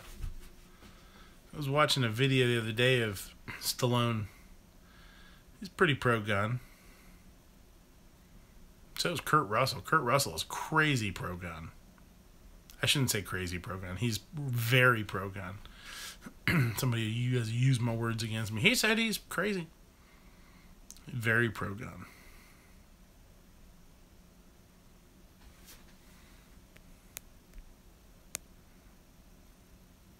Phoenix, Clover says Phoenix, the Barbie car was pretty sweet though. Yeah. Furbies are spy toys. Yeah, every once in a while you hear about some weird stuff happening, like Furbies saying things that don't make sense, or that's scary. It's like Teddy Ruxpin. A lot of people have creepy memories about Teddy Ruxpin. Furby recipe. Travis says the Expendables is gun heavy. Yeah, a little bit. Wasn't Furbies one of those insane Christmas toys you could not get? Sort of like the Teletubby that was. Yeah. Yeah, the Furbies were nuts. That was like one of those things where parents were like fist fighting in the aisles of Walmart for. Crazy stuff like that. Teddy Ruxpin was awesome, throwing an Ozzy Taven rock out. Ted Nugent is crazy. Ted Nugent's, yeah, he's out there, man. But to each their own. You got to have them all. Alan B. Pro says, how many licks? Son of a bitch, I keep pressing the wrong thing. How many licks does it take to get to the center of a Tootsie Roll Pop? I don't know. Ask your mom. Oh, snap. Yeah, Tickle Me Elmo is crazy. Yeah, Scott says Kurt Russell walked out of an interview when they started talking about guns. Yeah, I've seen that before. I've seen him stick with it for a little while. It might be the one that you're talking about. You know, stick with it, and then it just, I don't know, he just has enough of it, you know. You can tell. It's like, I'm out of here.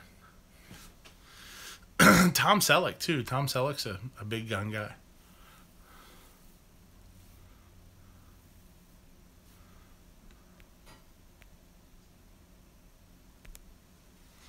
Scott Bocchini says message retracted. You got pissed at them because they asked stupid ass questions. Yeah. I mean, most of the time when somebody gets a hold of a celebrity, well, anybody I guess that's pro-gun. Yeah, Tom Selleck was the NRA spokesman for all. You're right. I think he was. Yeah.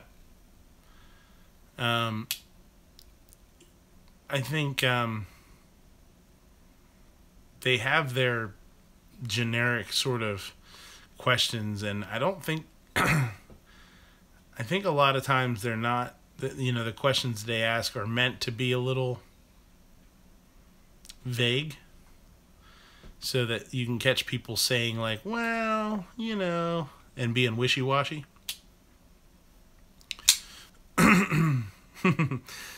Alan says that was such an 80s comeback. You're ugly and your mama dresses you funny. That's true. Yeah, Tom Selleck and Rosie went at it. Yeah, I saw that too. I've watched a bunch of them. When I see, if you know, YouTube throws it up on my feed or something or whatever you want to say, and it's a celebrity, I'll watch it almost every time. Yeah, Clover says they ask questions that are very tricky and or pointed. Yeah, I think a lot of times it's not just like, why do you think everybody should have a gun, or why do you think this, or why do you think that? It's like, you know, it's wishy-washy stuff, and it's things that they word it so that it hits as an emotional question, you know. You know, where you start, not second-guessing yourself, but not being as staunch, you know, and point blank with answers and try and make you look bad. What the hell is that? Okay, now I'm picturing Midnight Range, Clover Attack, and Ghost Tactical singing Bohemian Rhapsody and an AMC Pacer. Let's do it, man.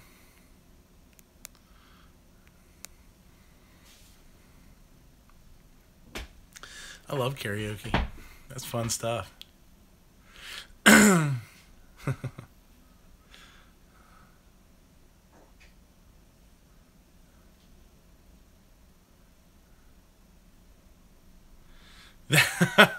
Phoenix says that is so going into part 2.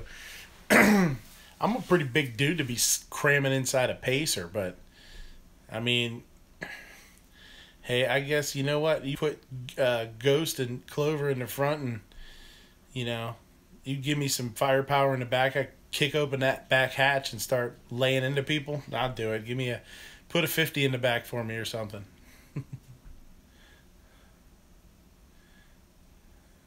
That's right. Never trust a skinny cook. Don't do it, man. Oh, I don't like to eat my own food. Well, then it must suck.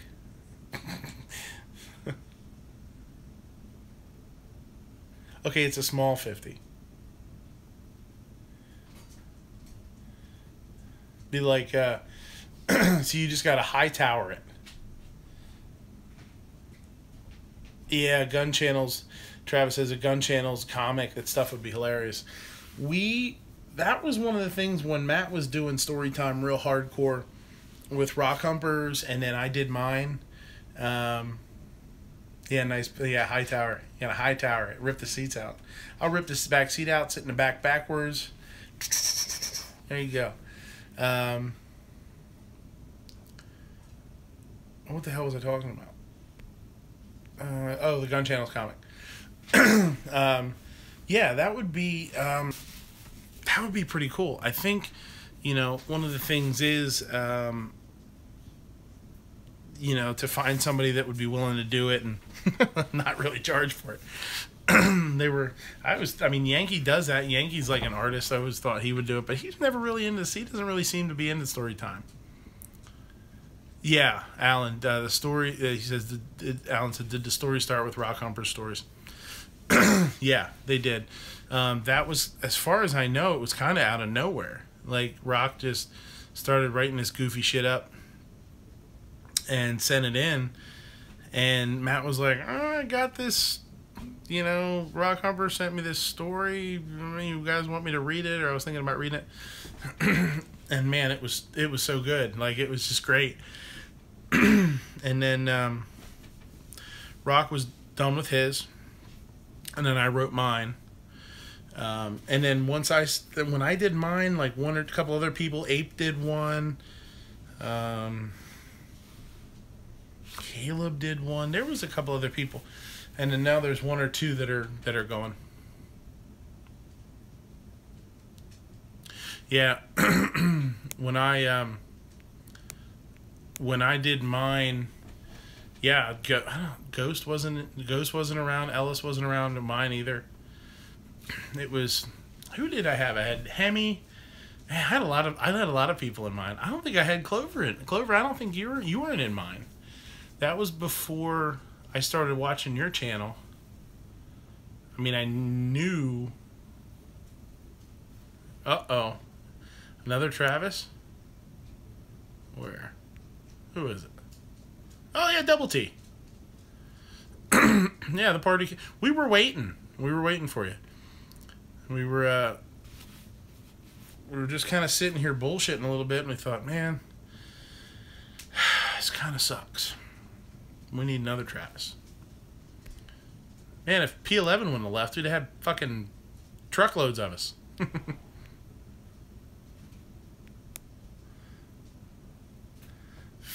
Gary says he has a Chevette in high school.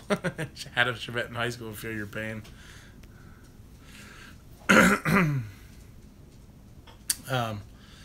But yeah, I wasn't watching Clover at the time, so I didn't have Clover in there. I was fairly new. I wasn't involved with anything. I don't know that I had done any chats yet. I might have been on Matt's Patreon chat. That first Patreon chat Matt did was the first chat I ever did. Phoenix says the Chevette was an upgrade from the Dodge Omni. That's rough.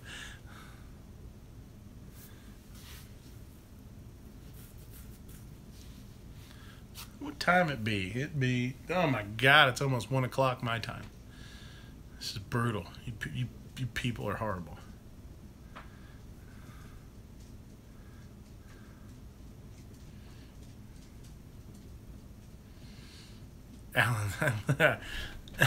Alan says he let 2 of them get repoed and never look back. Gary says it was a Chevette scooter model. Didn't even have back seats. You can put an inflatable mattress back there. Have yourself some fun. Geo Spectrum. Whew.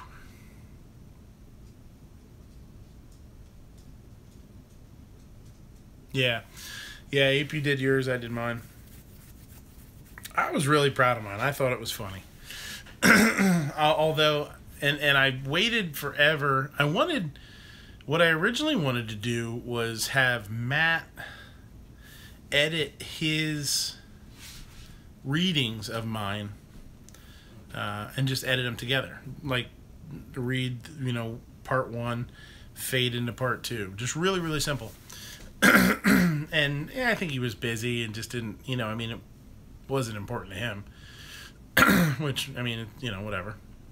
So that's why I did the reading. I read my own. But I still like his reading better because it has the natural reactions in it. And it's just fun. It's especially to read it live the first time when he read it live, to be in the chat and watch people's reactions and comments and stuff is really cool. It was really fun. I'm so glad I did it. It was really neat. If you guys, if you think it's a neat idea and you want to do it,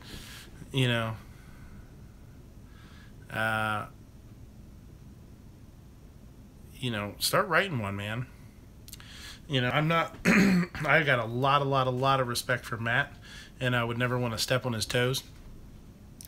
But, if you don't want to send it to Matt, send it to me. I'll print it out and read it.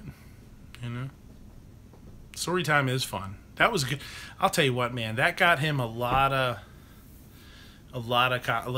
thumbs up and a lot of really happy, yeah, it's easier to laugh at someone else's jokes. Although when I read mine, there was a couple points in there that I laughed a little bit. I was like, oh yeah, I forgot that was in there. That's good. That's funny shit. I think, Matt's fans and people that watch the chat, were like super, super into it. Clover says, when I finish up my second part, I'm going to want you to read my first one again before Matt reads the newest one.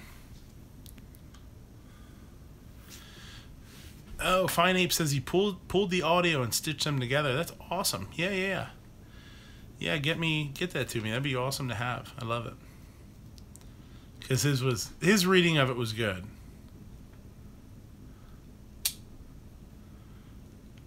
Alan says Jonas is like Kenny, but I think we are all okay with that. RL's got to take the dog out. Wink, wink.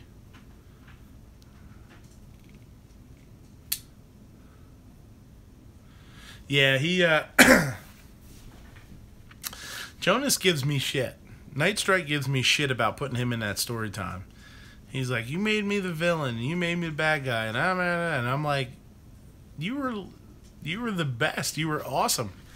You were first of all, you were a freaking beast where you whooped everybody's ass, and you did cool shit, and I mean, what more do you want? Yeah, the peanut gallery makes it work. It really does. It helps a lot. And then you start giving each other a hard time, and you know how we are. It's good stuff. What's the matter? You alright? Dog's looking around like she's looking for trouble. Phoenix says I should have had Ellis kill Jonas. Ellis wasn't around at the time. Story time with Midnight Range sounds like a bad porn if there is such a thing. There's not. Bad porn is like bad pizza. Doesn't exist. Sorry. Yeah, the blue dress. I'll tell you, I honestly, we were on I wrote one or two of them, and then we went on vacation. I wrote the rest of them over like 4 days in vacation. I just cranked them out, and I had read a little bit of it to like my aunt we were on vacation with. And she thought it was really funny. When I read the first part to her or whatever, her reaction was, "Oh, that's funny. Who wrote that?" I was like, "I did." She's like, "What?" It was pretty neat. But Jonas was, I don't know, man. As I thought I did Jonas. I thought I did Night Strike good to girls. I thought I did Night Strike good, man.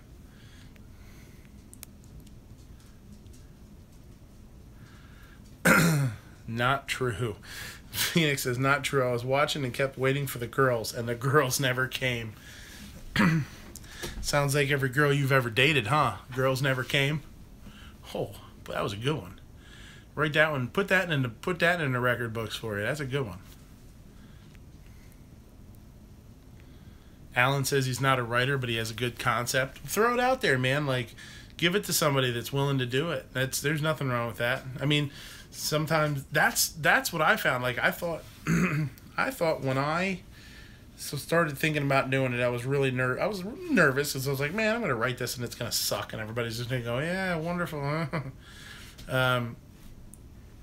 Alan's concept is everyone kills everyone else, fighting over who gets to kill Night Strike. And in the end, it's Alan B. Pro. Alan B. Pro gets killed by Night Strike at the end because he pulls up and he shoots and doesn't have one in the chamber. Brr, brr, brr.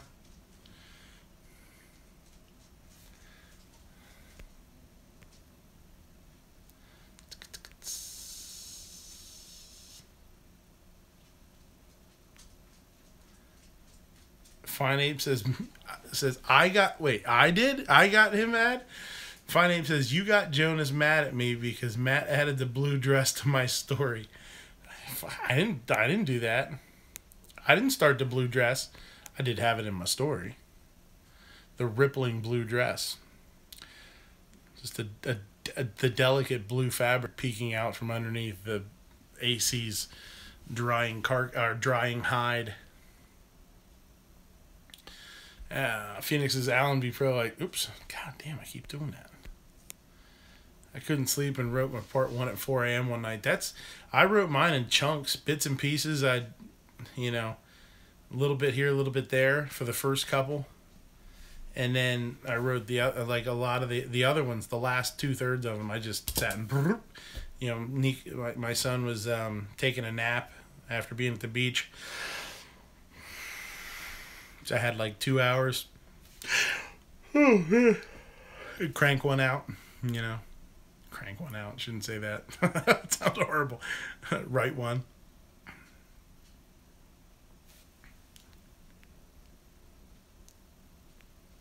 In the end, Night Strike strangles you with his beard. Tactical beard.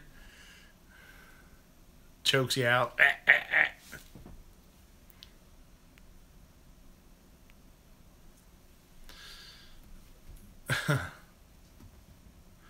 The blue dress and the bicycle. The unicycle. Yeah, I don't know. He gave me a hard time for this story. I don't see why. He was one of the most prolific and notable serial killers in history. And killed people in ways that will go down in the record books. I mean, Steadley, AC, they both caught it hard. Somebody got beaten to death with their own shoe. That might have been Mel? I don't remember.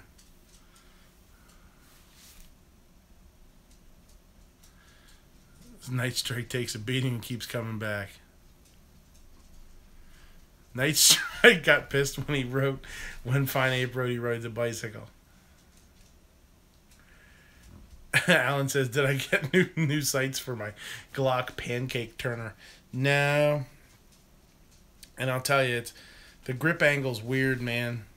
I keep trying to flip them and I'm catching, I'm catching, they're folding over like jacked up tacos or something. I don't know. It's a shame. Yeah. Phoenix. Travis P11's review of his shoelaces was epic, yeah. Do you have to turn it sideways to use it? Yeah, well it's got the big, Glock emblem on it and just, yeah, for sure.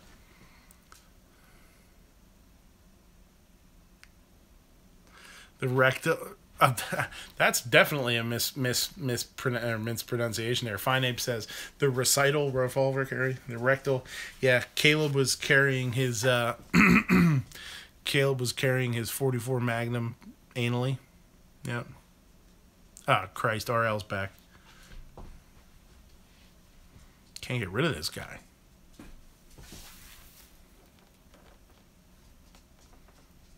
It still bothered me that it was something I wanted to tell Clover, and I can't remember. It's driving me nuts. Yeah, Ammo Cat. Yeah, I didn't have Ammo Cat in there, or Ammo Dog. Although, I mean, as a side note, yeah, funkin' autocorrect for sure. I know, it bites you in the ass when you least expect it. Ammo Cat and Ammo Dog lived happily ever after with Travis's wife and the pool boy or something. I don't know. There you go. Story written. Bam. What's that? What wouldn't you tell Clover?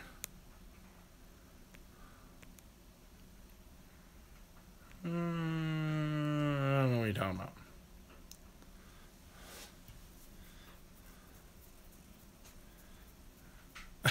I'm working on an MGM Lion intro, says Phoenix.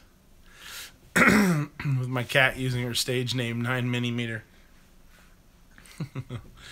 It's so funny to me how things move from chat to chat. The catchphrases, the nicknames, the stories. It's super funny.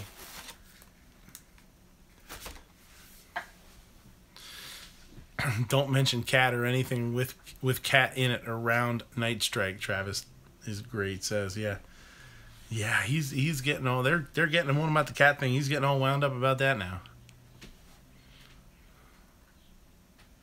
Well, yeah, I understand. It's the same group of dudes for sure.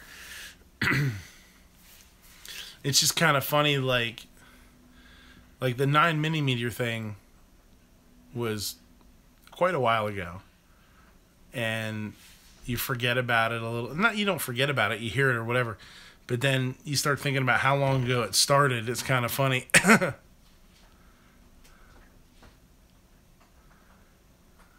Yeah, you can start a conversation and end it 3 chats later. That's true. Especially when you're looking at some of these late night ones, man. When, like some of the lobby chats that we've had. Alan's fucking chat. That thing was crazy. I think the fluidity, Clover says, I think the fluidity that we all have as buddies help to bring new people because they want to understand what the heck we're talking about. It definitely is. And I know, when I started coming around, that was one of the things you hear people talking or, saying, telling, giving somebody a hard time about something. You're like, wow, where the hell did that come from? Yeah, it's neat.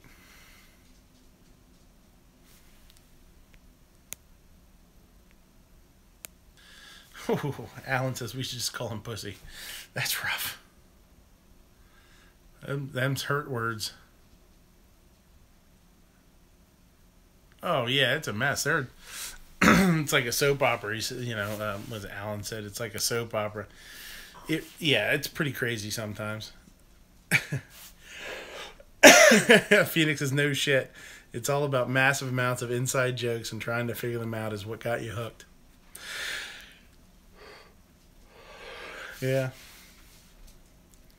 Yeah, it's funny. And there was one or two things from Alan's chat that one night that I even made reference to it. I was like, oh, just wait.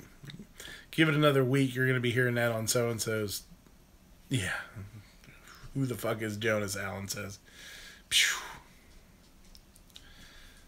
That was like thunder and lightning. The days of our guns. Yeah. Fine ape. Phoenix says, well, that and giving me shit because he's the only person crazy. Because I'm the only person crazier than he is. A lot of years in restaurant, buddy. A lot of years in restaurants. I even get my guys can't even handle it sometimes, man. They say something and I snap them right back, man. They'll laugh and be like, man, you're quick with comebacks.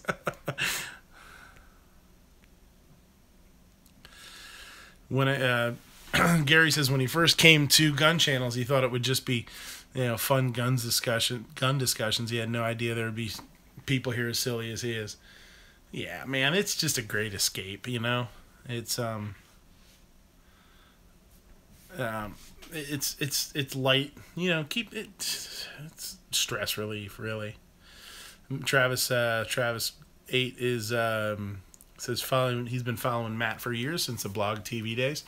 But honestly, the story time got me wanting to see what all was going on with the whole group.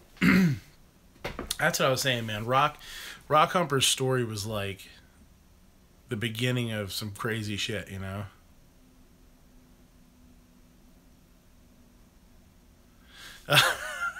Phoenix says, "Kid you not, girlfriend will read you saying something crazy, and the acceptable answer around the house is because Midnight Range TM." Yeah, I know. I'm out there a little bit sometimes. I'm very happy and very comfortable being like one of the gun channel jokester, jesters, fools, whatever you want to say, because it's fun to keep it light. It's fun to keep it lighthearted, Oh my God, Night Strike's here. What's up, buddy? How is it for to be hanging? Good to see you. But I'm the kind of guy that I'm a very humble person. I'm good at what I do. I consider myself a good chef. I'm a good guy to work for, I think. My guys respect me and I teach them a lot and they like that.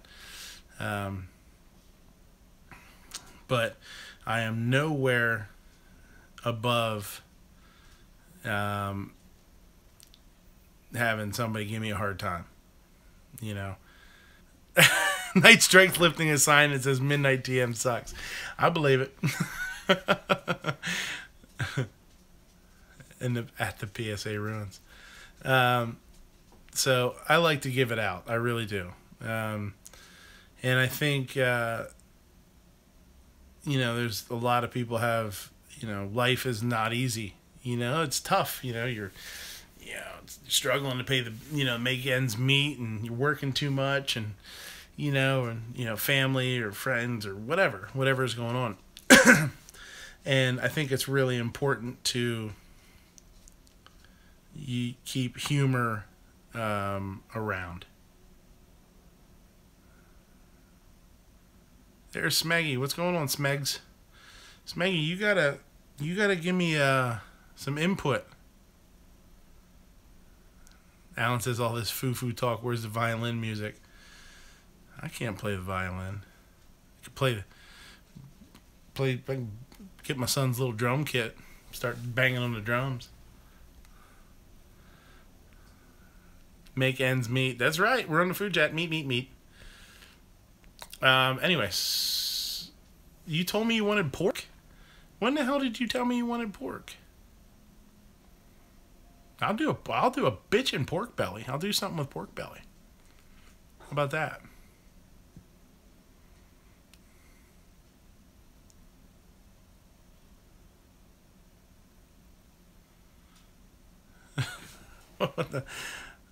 Phoenix says, The best part of me, Clover Tack, and Ghost is we all know it's nonsensical nonsense jokes. If somebody actually took it seriously, they'd be cutting their wrists.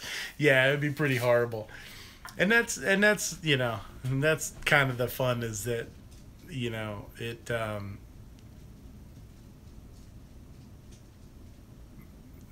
I'm sorry, I'm reading. Alan gave his kids pots, pans, and buckets to bang on. Got him drums later. Yeah, my brother, well, Adam, was just here. Bought my son his first little drum set for Christmas last year. Now, what's going on with the baseball game?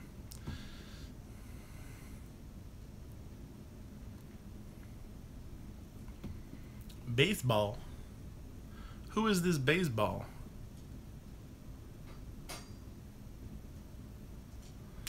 Night Strike says, fine ape. If I actually took all the shit that I get seriously, I would have either committed suicide or tried to take over the world. I'm not sure which. Always try and take over the world. There is everybody loves an underdog, and everybody loves a supervillain.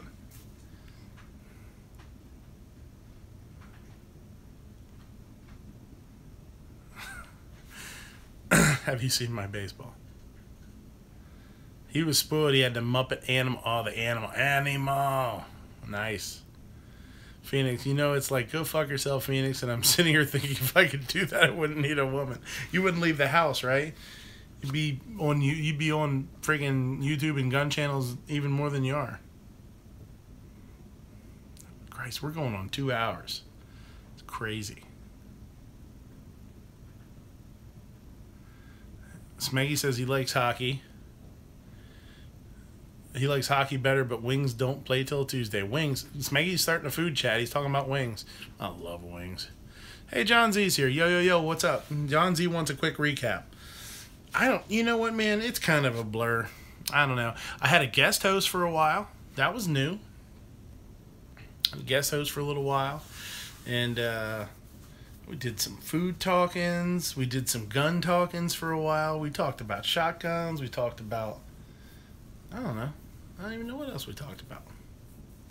So you have to go back and watch it. Yeah, hot wings. Yep.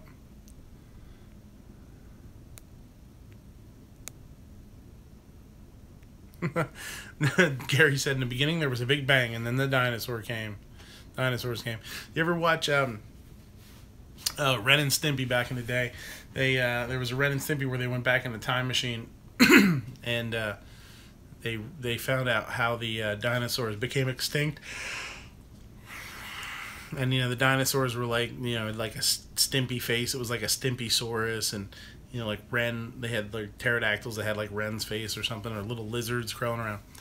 And they showed this Stimpysaurus, and he burped, farted, and sneezed at the same time, and just exploded. And they determined that that's how the dinosaurs became extinct. You idiot. So yeah, he burped, farted, sneezed, and just pretty much exploded, and that was the beginning of the end for the dinosaurs.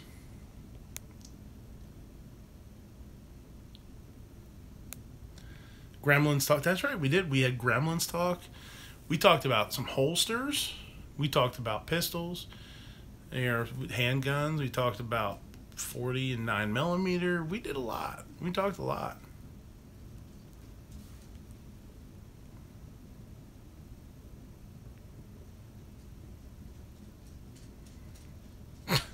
I'm not even going to read that, Alan. I don't want him all pissed off at me.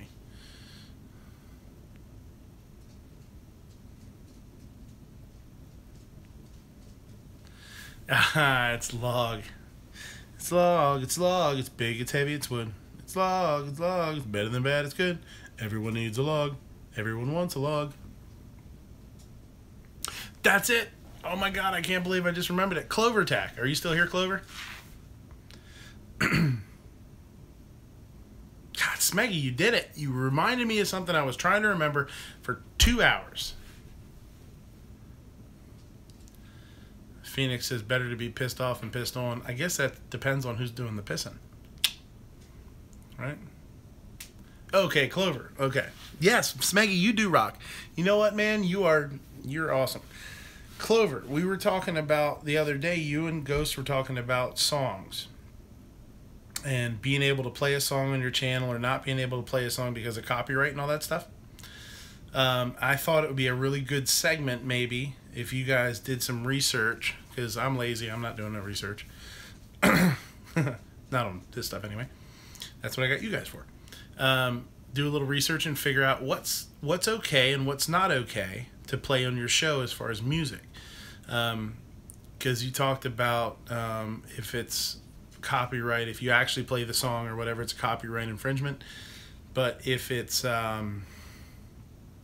somebody doing a cover, it was okay or something. So I know in the after hours chat, you're always talking about, you know, the internals and, you know, all sorts of stuff like that. I thought that would be a good segment because I was certainly curious about it. You know, can you play Pants said he'll make my intro music for $4,000. Sold, buddy. Sold. You give me $4,000 and you can put on any intro music you want on my show. So I thought that would be a good one. You can tell me to go pound sand, Clover, if you want to, but I thought that was a pretty good deal. Or the Pants says deal. Wait, hold on. Because people put music on their stations all the time, don't get strikes, I'm sure, because it just kind of goes, you know, unseen or whatever, but I thought that would be cool. I'm trying to talk and read at the same time. I know better than that. It's the all-new international log. Bob's inside of it. I wonder if we could convince Bob to go over Niagara Falls in a barrel.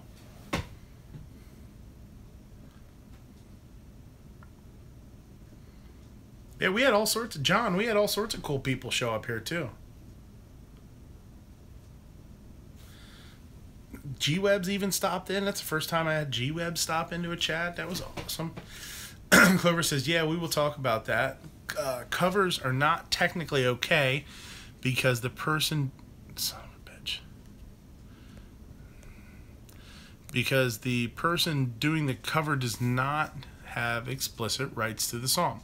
The original owner of said song can complain.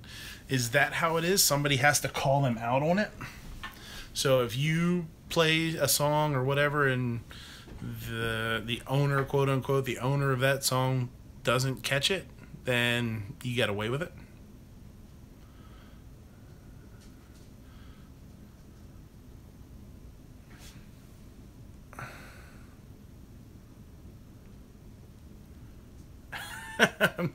Nitrake says, "With our luck, Bob has already tried and lived." Yeah, I could see him. I could hear that laugh bouncing off the rocks, going over and splashing on the bottom. That laugh of his, just cackling. He was the first to do it. Clover says the algorithm scanners can pick up on karaoke and other cover versions of a song. If they do, if the owner becomes aware, you can get a strike. Yes, mostly the owner has to catch it. Yeah, I was wondering about that because I know. You know, in Matt's chat too, they had that one night where you guys were all using 80s songs and lyrics and stuff. The one doing the cover is covered, but they can't give you permission. Oh, okay. For a song they don't own. That makes sense. Yeah, I understand. So you can sing a song on your channel as a cover, and that's legal, but right, is that what you said?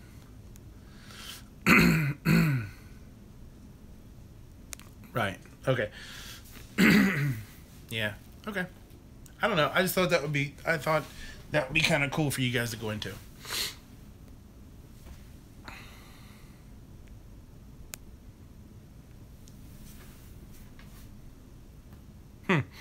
Decker says, Gizzard says, I recorded a Christmas light display 1 year and posted it to YouTube. They played a Trans-Siberian Orchestra song along to it, and he got a strike.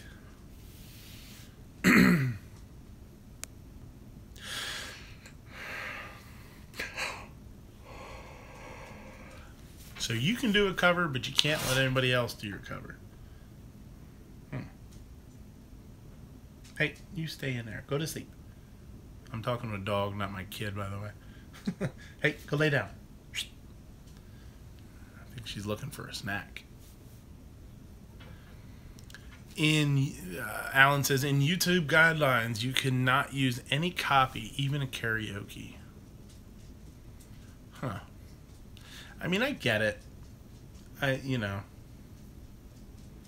that's technically somebody else's property, right?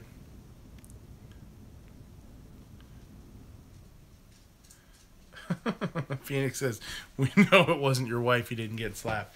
Yeah, it'd be like story time. I should be just like Matt's story time. Reach in here, pulling me out by my beard. Dog, kid, same thing. Yeah, sometimes. Dog's louder though. You know what? You say Demo Ranch gets away with it, but I've only ever watched like 2 or 3 demo ranch videos. Yeah, time limit. I've heard that too, where you can get away with it for a certain number of seconds or something. Clover says, here's the deal. If you get a strike, you can argue it's a cover, then share revenue. Since we are mostly flagged anyway, why not just do it?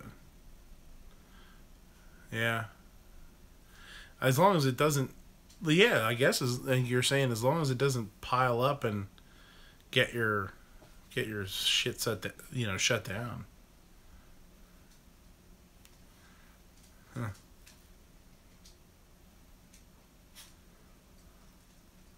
Phoenix used to be able to play Smoke on the Water, but he's not buying a new guitar just to do an intro. There's a cool story behind that song too. It's neat.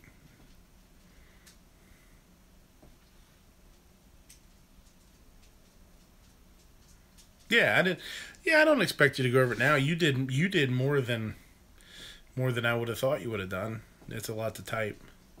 Yeah, Gary, it is a true story. It's cool.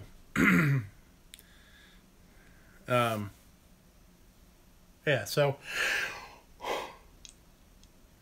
there you go, Claire. There's a good chunk of your chat for you.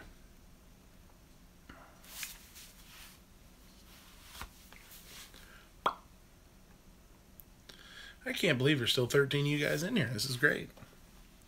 I'm getting sleepy. I'm waiting for you guys to take off so I don't feel bad about shutting it down. I'm going to go get some sleep. Smoke on the water, fire in the sky.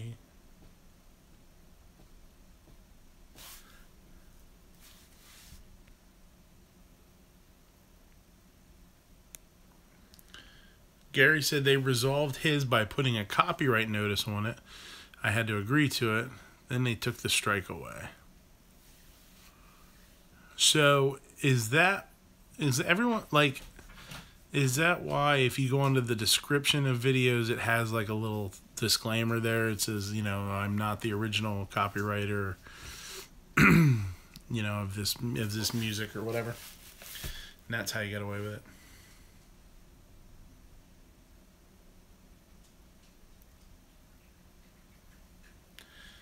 All the YouTube music sucks.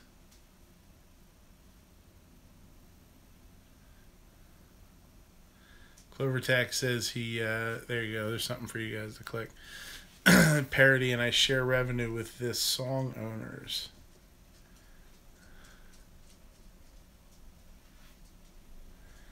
Yeah, I gotta get up early too, double T. My son will be at the crack of 7.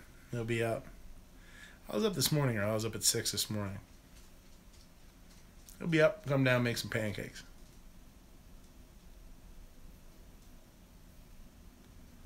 Yeah. Clover, I don't think I can I? I don't think I can do anything in my phone with that. Can you email that to me?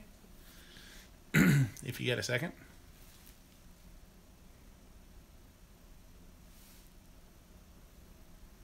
He says he can't recall who has a right to that one. What? Alan says YouTube took the sound out of one of his music or videos for the music. It was old footage that I could not get the music off of. So they just ripped it right out, huh? Huh. Stranger Things 2 came out on Friday. I just saw a commercial for that, or a preview for that for today. It looked pretty good. We watched, I know this is forever ago, but we watched Kong Skull Island tonight. That was pretty cool.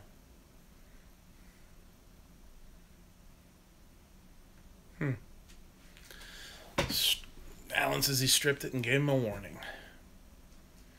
It's interesting.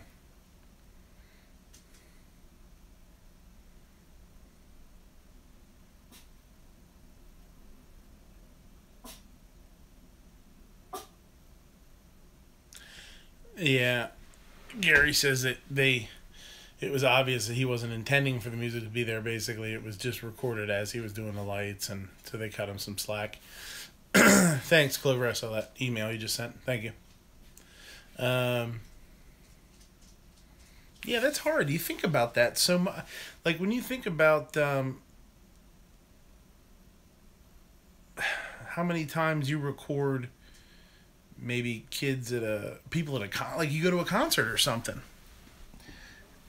Shit, we went to. I mean, I recorded a bunch of stuff. We went and saw Alice Cooper and Motley Crue 2 years ago when they were on their tour, their final tour, whatever. You know, I never posted any of it, but you don't really think about that. You post it because you're like, oh, this is awesome. Here you go. I don't know.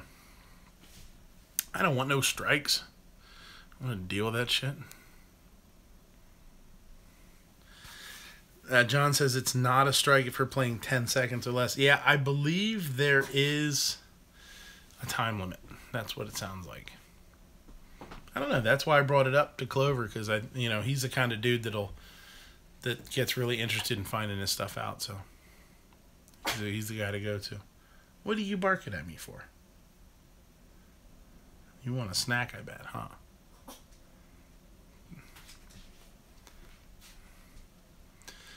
Night Strike got away 35 seconds of ecstasy. He got Night Strike had 35 seconds of ecstasy with Tony. That like 7 seconds in heaven, like when you're in the closet. I won't start a rumor about it, but I did hear about it.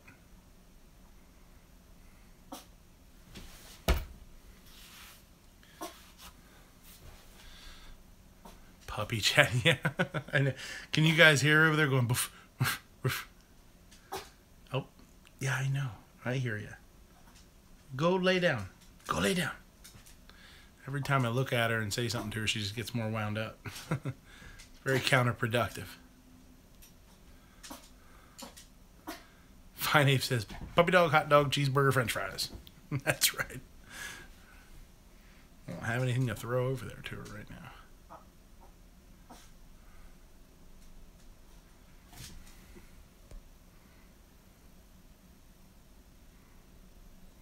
RL says my cat just tried to flop down on my phone. I think she's ready for bed.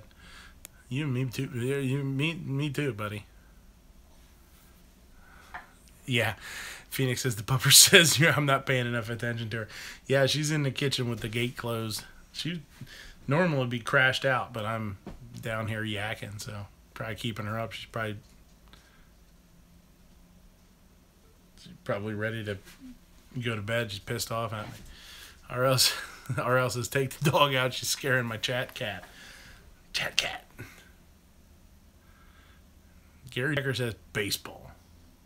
Shows a picture of a baseball. I don't know what that means. Oh my God, it's 1:30. We're gonna shut this son of a bitch down. We're gonna give it another. We'll give it till 1:30. It's 1:24. We'll give it another like 5 minutes and we'll shut this down. If anybody has any last minute BS, let me know now or forever hold your peace.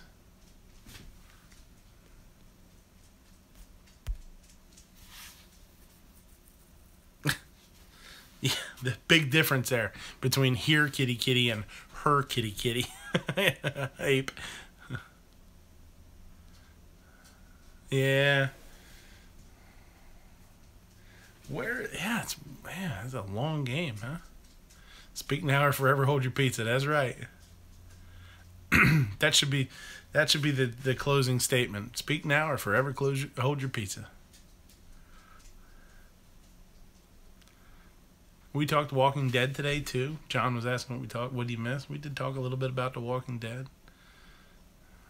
It was a good episode.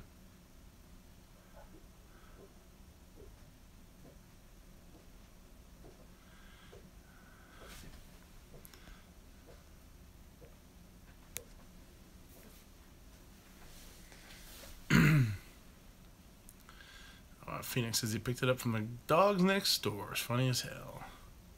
Pizza, food of the gods. Pizza is the shit, man. Travis, 50,000 rounds lost. Yeah, it was a 50,000 round episode. The last. This season is gonna be counted in rounds. In rounds shot. 23 likes, 12 watching. That's the kind of numbers we want to see, Phoenix.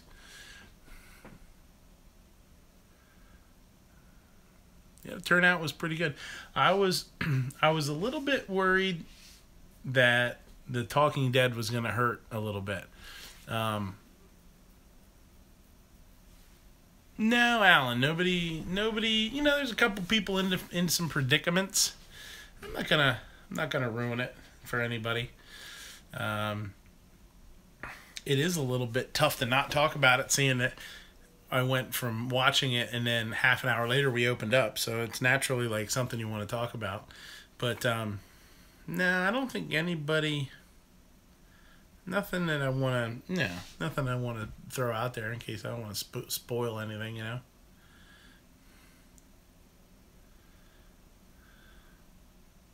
$26 likes, 1 dislike from Phoenix. Probably, and 12 watching. 13. I got 13 watching. It says 24 and 13.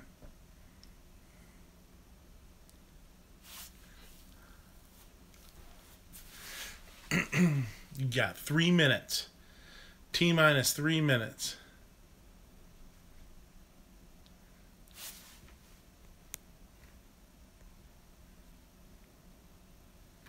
Two thumbs down, you bastards.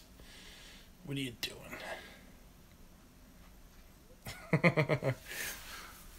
3 dislikes. Man, we're on a roll. Boy, let's bring that number up. Somebody did unlike it. It went from 24 to 23. Miserable. 21. Oh. Is this how you're going to do it? Is this how you're going to do me? You got 2 minutes left. You could probably get that down to 10. Shit's falling apart. Give me a bucket. I gotta bail out.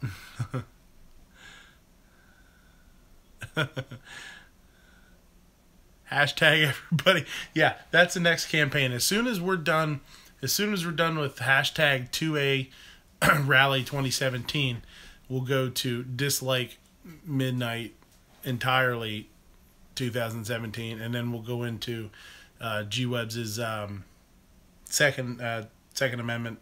What's it called? Somebody throw it in there. What's G-Web's thing? I'm blanking out here. The 2A Summit. Yeah. Thank you. Hashtag thumbs down now.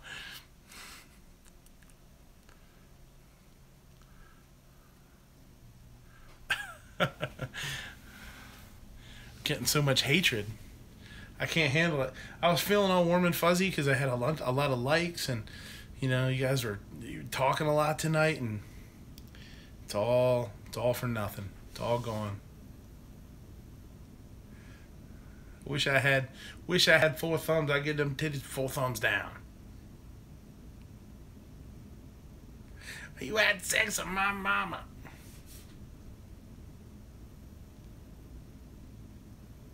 What the hell does that even say, RL? Shoot.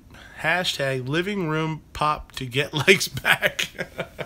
Yeah.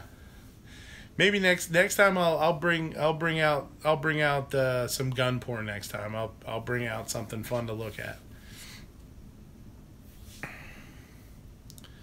I can bring out you guys you can comment on it. You can throw a comment under the video once it posts up there what you want to see next time. We can do the Stevens 320 with the light. I put a stream light on there, which is really nice. Or we could bring the AMD 65 or the Savage, the FPC SR, the 308. Can throw it under the comment section which one you want for gun porn next week, and I'll bring something out. We can check it out. I will say the Savage is a nice build. I shouldn't say build, like I didn't build anything, you know what I mean? But I did buy all the shit for it. I don't have a 458 SOCOM, John. Chippendale dance. You don't want to see that shit. Gary, I got a buddy that has a Barrett.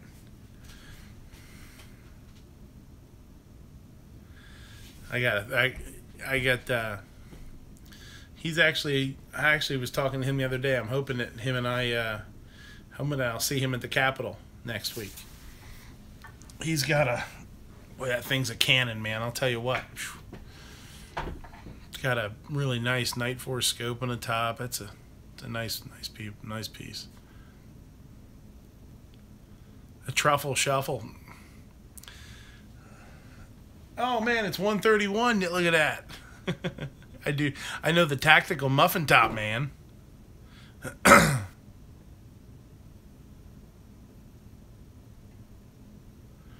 Yeah, he's a good dude. He's a local lawyer. He comes into the restaurant, and he's just got toys, man. He'll show up and he'll yell back from out front, hey Trav, check it out. And I'll end up going. Sometimes he'll have his he'll drive it. He has his car there or whatever, and he'll go out and open up the trunk, and there's a mare's leg, something random. The whole 50 thing. He came in and he told me, he asked me, he said, hey, have you ever heard anybody selling a Barrett? Let me know. I was like a 50, like a 50 BMG Barrett, and he's like, yeah. I'm like, okay, I'll let you know. A week later, he comes in and it's on its way to his FFL. Fucking $9,000 or something like that. It's a lot of hardware. I can't afford it. Midnight Range the Muffin. I think if we're gonna nickname it, I would prefer the Closer. Maybe it's a little cooler. The Muffin. The Muffin Closer. I'm sure somebody's gonna say that.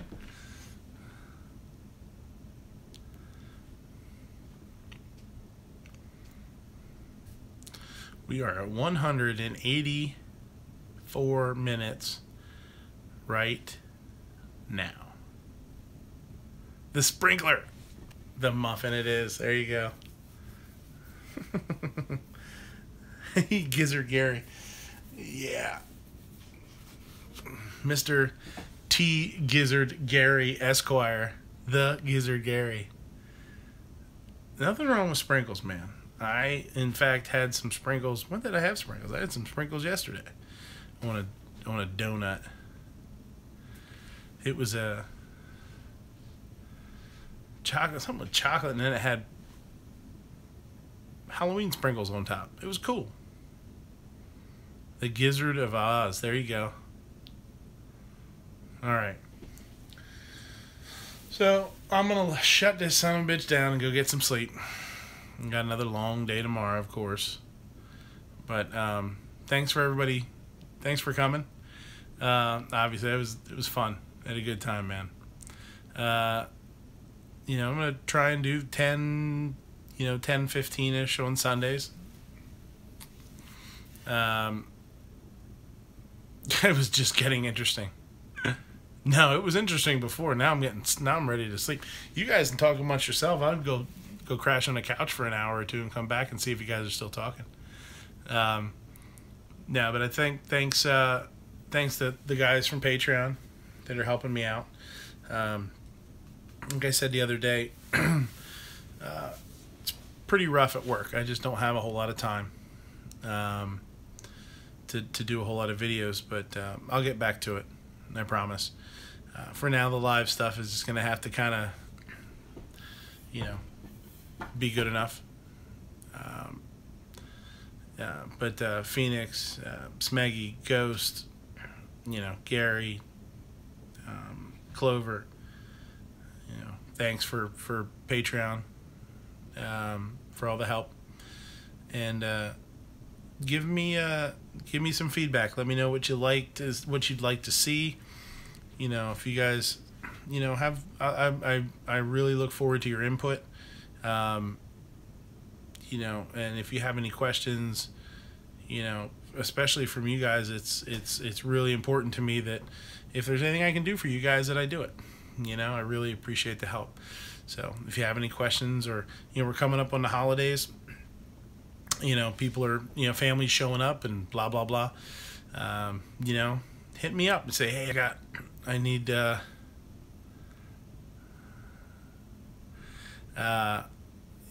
Alan wants a blue wrench. I'll give you a blue wrench. Just come in here and stop giving me a hard time, you get a wrench.